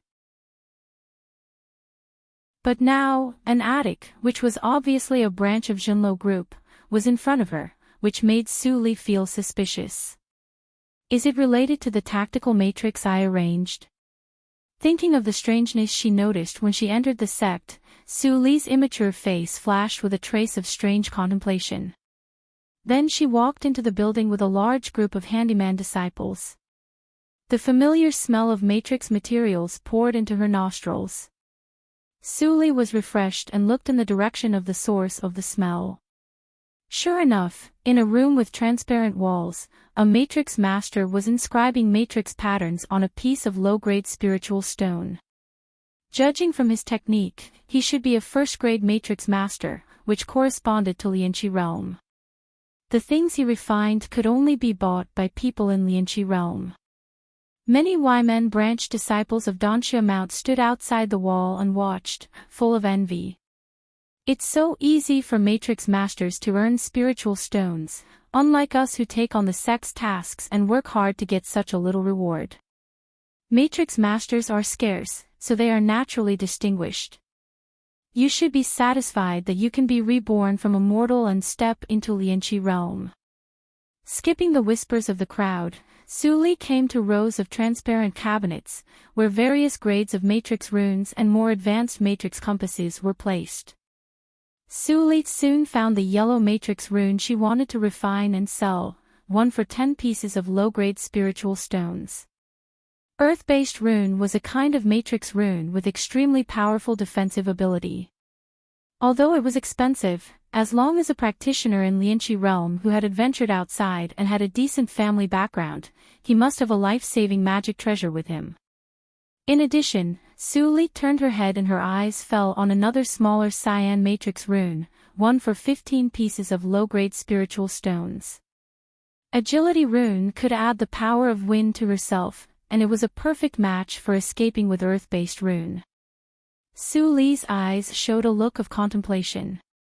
A piece of low-grade spiritual stone could refine 2 agility runes, but it needed the cultivation of the 9th hurdle of Lianqi realm to support. Even with the spiritual power of secret records of Black Lotus, she estimated that she needed at least the 6th hurdle of Lianqi realm. I can only refine earth-based runes first, and then make plans later. Although she didn't know the purpose of the existence of Junlo Group, it would be much more convenient for her to sell matrix runes with this building in the sect, and the materials of the tactical matrix for camouflage might also be obtained through this building.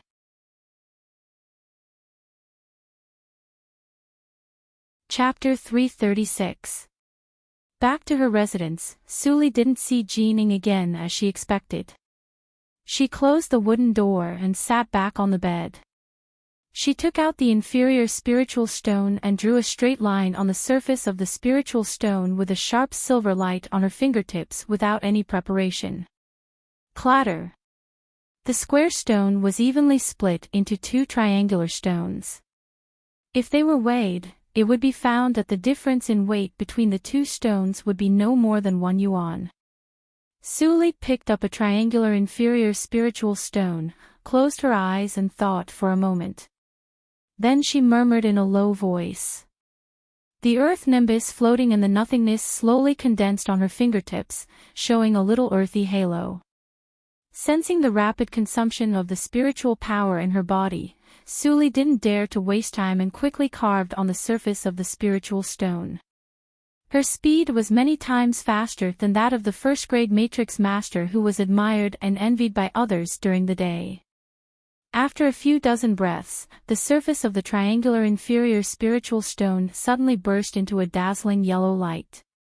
After the light dissipated, there were delicate golden lines on the surface of the inferior psychic awareness, just like the most exquisite handicraft in the world. I made it. Su Li sensed that the surging earth nimbus in the psychic awareness was integrated with the spiritual stone. She shook her sore arm, and a little blood appeared on her fingertips. Su Li's face was slightly pale, and she shook her head helplessly. The spiritual power of the 4th hurdle of Lianqi realm was still too little. She couldn't afford a spiritual pen now, so she could only use her fingers instead of a pen. But her physical body had not reached the level of her previous life, and the consumption of spiritual power was more than 100 times that of holding a spiritual pen. If her physical strength hadn't reached the peak of Zhuji realm, her fingers would have been broken by force. After these 2 earth-based runes are sold, my cultivation can at least be restored to the 6th hurdle of Lianqi realm. 7 days later, it will be the beginning of next month, and I can get another inferior spiritual rune. When Su Li was thinking, suddenly there was a knock on the door.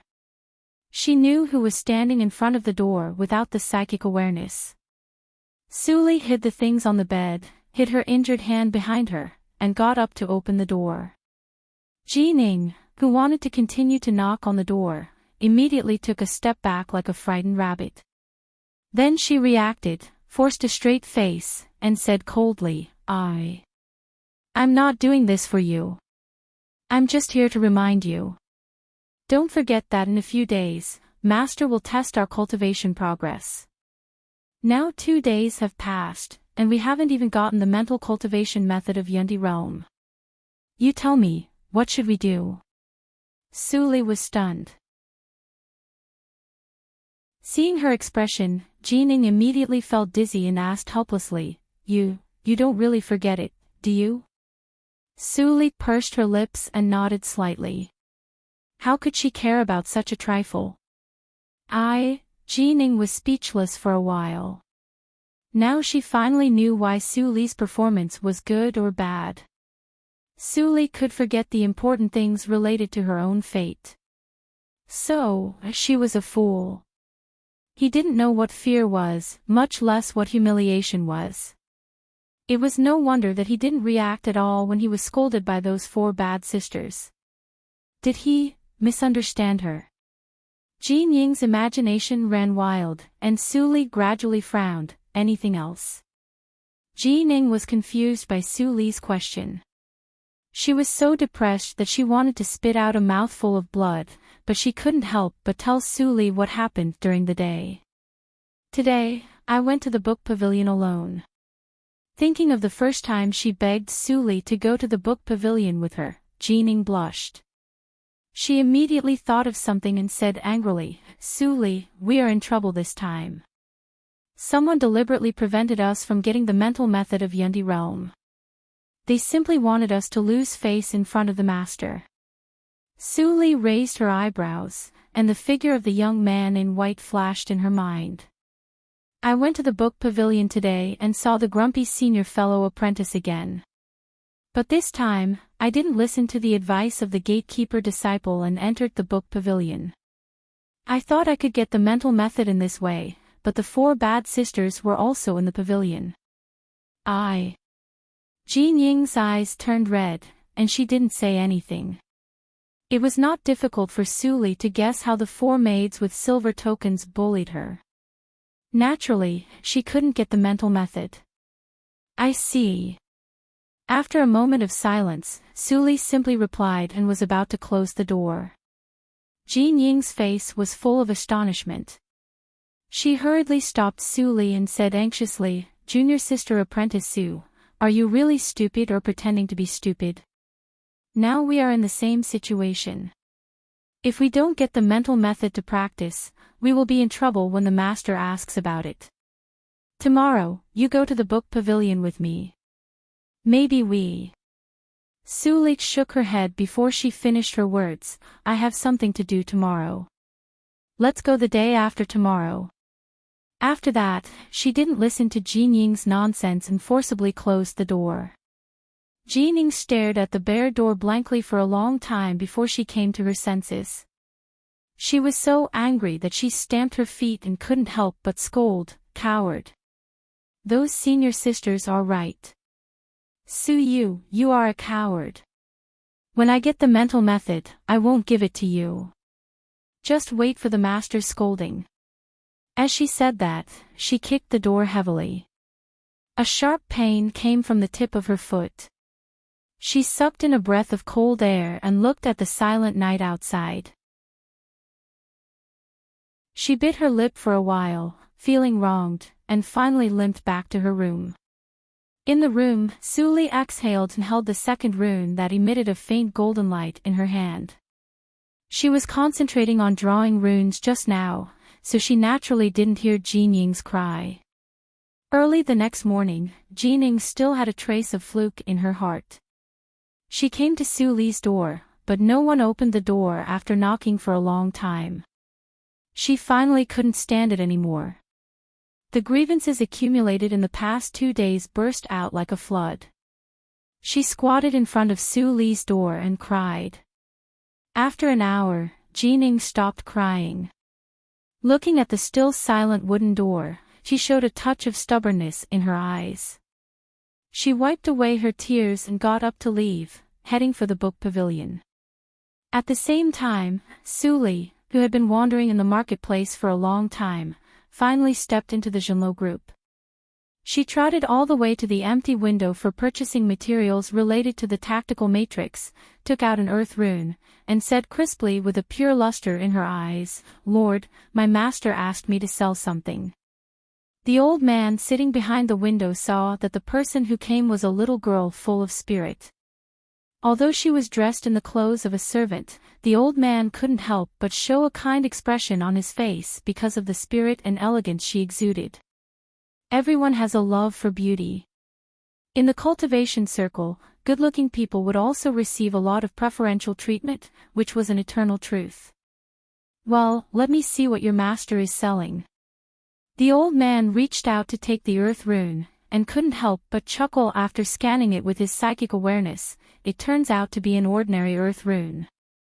The price of Jinlo Group has always been fair. It is priced at 6 low-grade spiritual stones. What do you think, little girl? Suli frowned secretly, but pretended to be surprised and said, Lord, please take another look. My master said that this earth rune is very different, so he is interested in it. Otherwise, with my masters, as she spoke, Suli suddenly covered her mouth, as if she had accidentally spilled the beans, and hurried to remedy it. The old man's eyes flashed.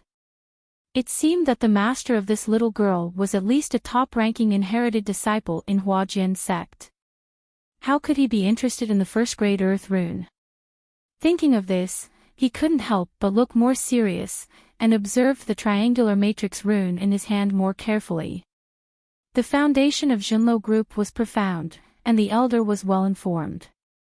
Soon, he noticed a trace of strangeness, and his face changed slightly. He glanced at Suli, who had an innocent face, in surprise and doubt. Then, he stood up and said, Little girl, I will price this earth rune for 50 low-grade spiritual stones. Do you have other matrix runes like this? Suli was slightly shocked. She didn't expect that the old man could offer such a high price, but she showed surprise on the surface. She quickly handed over another matrix rune with her eyes sparkling. That's all. My master only gave me 2. The old man put the 2 matrix runes together in his hands, and they were really integrated. His eyes shone brightly, as if he had found a rare treasure. He hurriedly walked to the depths of Jinlo Group with the matrix rune in his hands. Before leaving, he did not forget to hand over a heavy bag of spiritual stones to Suli. Suli glanced at the building and found that many people had noticed here. She hurriedly asked for help from the steward who gave her the spiritual stones. Lord, my master said that we must leave from the secret exit of Jinlo Group. The steward immediately understood and thought that the master of this little girl was really thoughtful. He had seen the attitude of the elder of Jinlo Group just now, so he naturally did not refuse Suli's request and happily took her to the secret exit. Seeing this scene, many practitioners could only give up the idea of robbing in their hearts. After Suli left Jinlo Group through the secret exit, she didn't stay any longer and immediately went up the mountain to return to her residence. 100 low-grade spiritual stones can at least restore me to the 9th hurdle of Lianqi realm. Suli put the spiritual stones under the rush cushion and breathed a long sigh of relief. Then her eyes flickered, revealing a calculating look. It seems that the appraiser of Jinlo Group knows something. He will definitely investigate me afterward, but she had a clean background. No matter how Jinlo Group investigated, they would never find out her previous life. So, her fictitious master became more mysterious and made Jinlo Group afraid. In this way, she had time to recover. Even if Jinlo Group found out that she was the one who refined the matrix rune in the future, she would have recovered her cultivation at that time. What was there to be afraid of? Thinking of this, Suli smiled slightly, picked up a spiritual stone, and quickly absorbed it. At the same time, in the adytum of Jinlo Group, the old man who appraised Suli just now stood respectfully in front of a delicate woman in a palace dress, who looked about 30 years old, without saying a word. Soon after, the woman in the palace dress exerted force in her hand, and the earth rune made of inferior spiritual stones was immediately crushed. The old man's pupils shrank. When he was about to explain, the woman in the palace dress waved her hand and said, "Needless to say, it is indeed the work of a matrix master who can inscribe the first-grade matrix on inferior spiritual stones.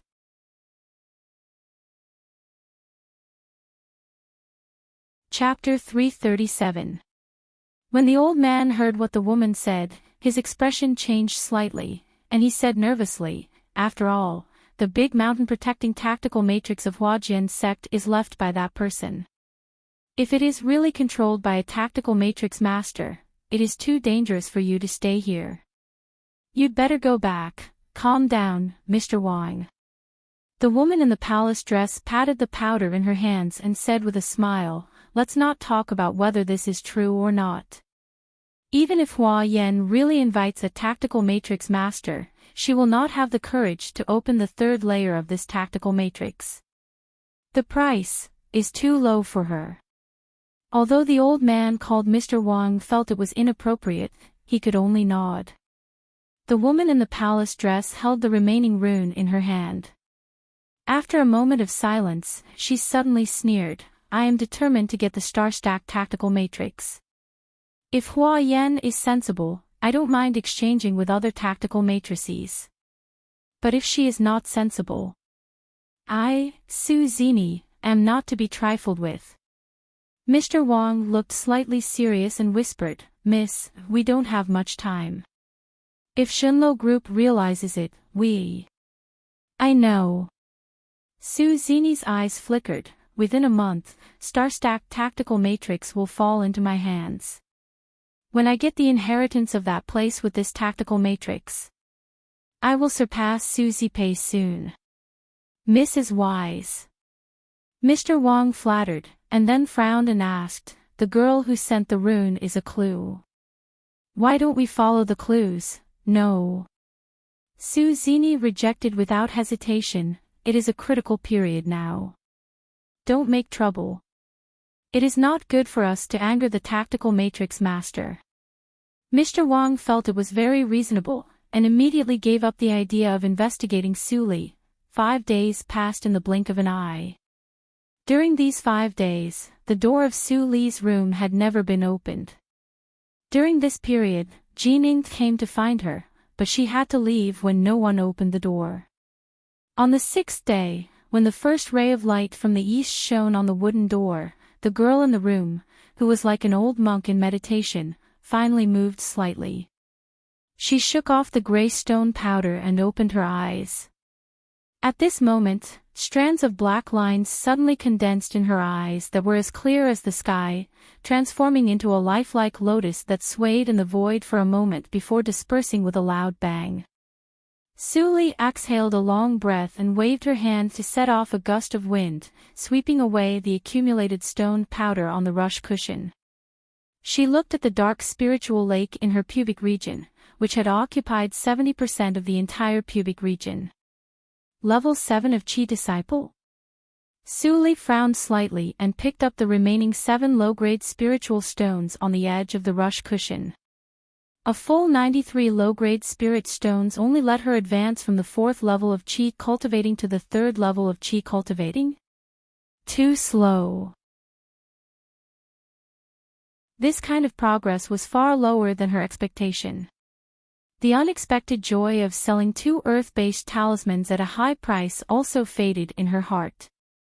She originally thought that relying on these 100 low-grade spirit stones, even if she couldn't recover to the 1st level of foundation establishment, it would be more than enough for her to reach the 10th level of Qi refining. It should be noted that a practitioner with a complete ordinary spiritual route would consume no more than 49 stones from the first hurdle of Lianqi realm to Zhuji realm. Even in Yushu's sect in the previous life, with her heavenly spiritual route, she only absorbed about 110 low-grade spiritual stones to successfully break through. But now, the change was too great. The speed at which she absorbed low-grade spirit stones was frighteningly fast. For ordinary aura refining cultivators, absorbing 1 low-grade spirit stone a day was already their limit. However, in less than 5 days, she had already absorbed close to 100 low-grade spirit stones. On average, she consumed 20 spirit stones a day. Su Li couldn't help but be speechless. She felt that the road ahead was difficult. It took her 100 spiritual stones to advance from the 4th level to the 7th level. She didn't know how much more it would take to advance to the 3rd level of chi cultivating. Thinking of this, Suli spread out her palm. With a thought, a group of dark spiritual power appeared in her palm. The extremely condensed black shone like a gem in the slightly dark room. No wonder. The quality of the spiritual power has reached the 4th level of foundation establishment. Of course, the low-grade spiritual stones are useless. I should be able to absorb the middle-grade spiritual stones now. Taking back the spiritual power, Suli hesitated for a moment and injected a wisp of spiritual power into the ring of reincarnation mirror. In the past, when the quality of the spiritual power was still at the level of Lianqi realm, she had tried it, but the ring of reincarnation mirror did not respond at all. Now that the quality of the spiritual power had reached Juji realm, she wanted to try if she could repair the mirror ring slightly, so that she could save the energy of arranging the tactical matrix for camouflage. After 10 minutes, there was no movement from the mirror ring. Suli was silent and continued quietly. With the consumption of the spiritual power in her body, her face gradually became pale. An hour later, Suli's forehead was covered with cold sweat, and her body trembled slightly.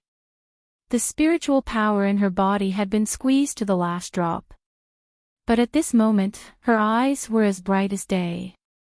Under her gaze, there was a trace of black luster on the surface of the originally dim ring of reincarnation mirror. If you didn't look carefully, you couldn't see it at all.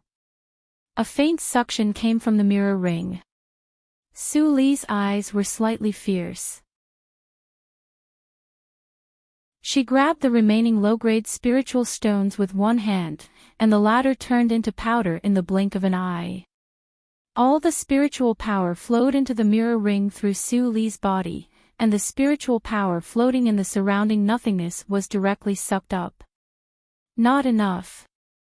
Suli clenched her silver teeth, almost bleeding, but she was already at the end of her rope.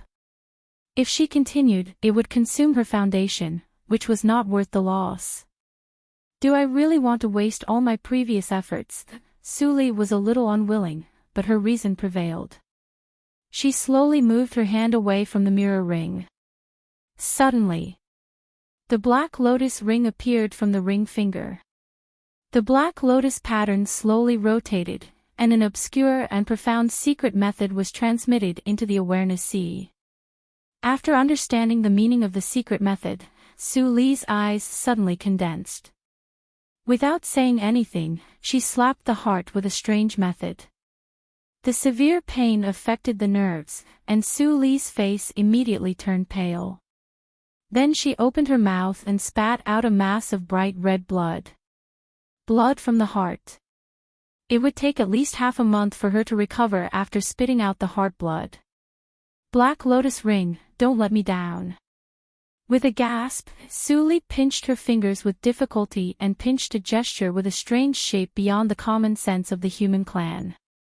At the moment when the gesture began, the shape of the blood mass floating in the nothingness suddenly changed, and seemed to form the outline of a word.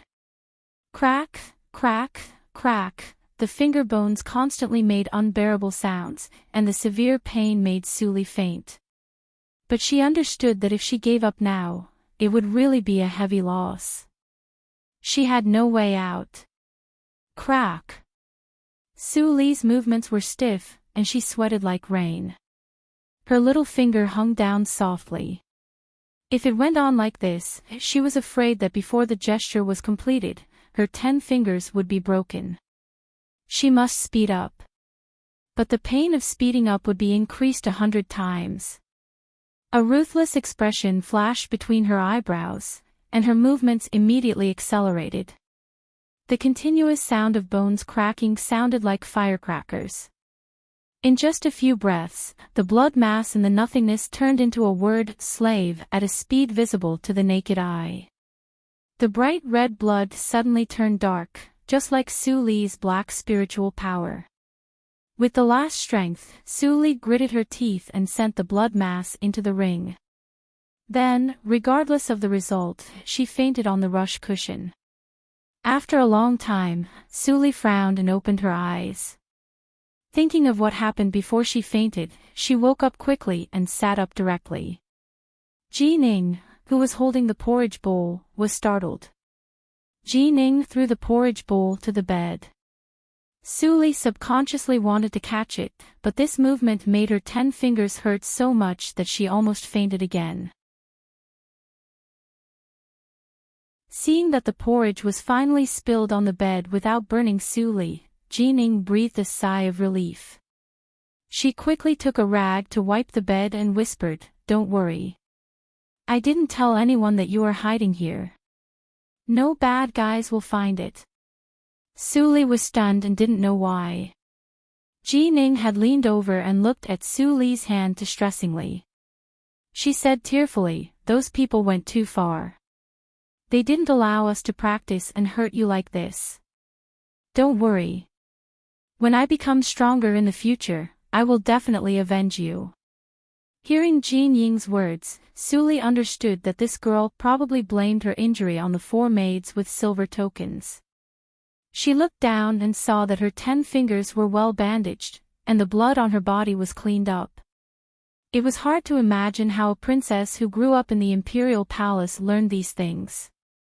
Her psychic awareness covered her whole body, and a feeling of weakness arose spontaneously.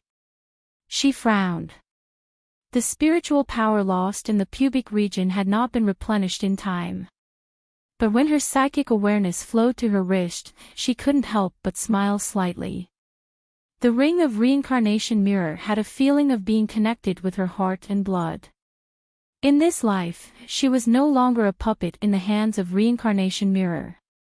Even one day in the future, she could become the real owner of reincarnation mirror.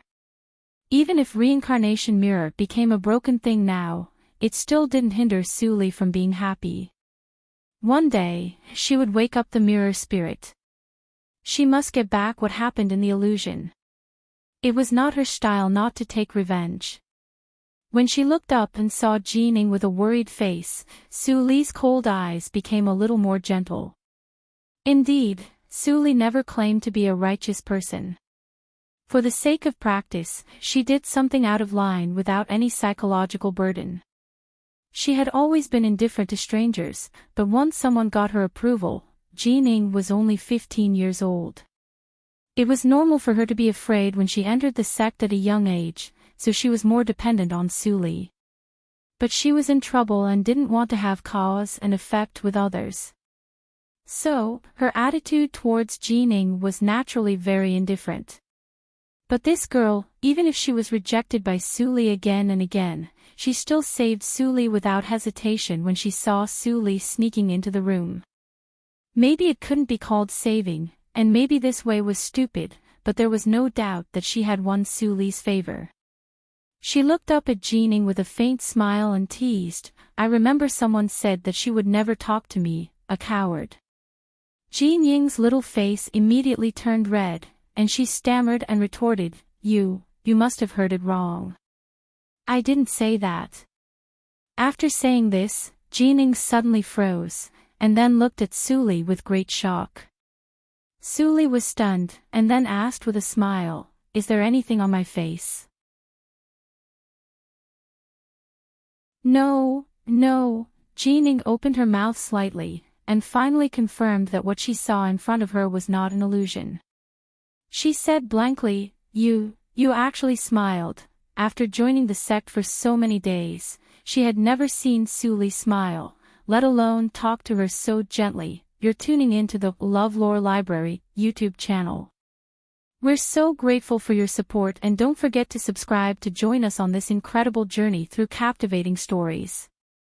Your generosity through donations truly makes a world of difference, as it's the primary source of revenue that allows me to expand and enhance this channel for you. Thank you from the bottom of my heart for being a part of this adventure.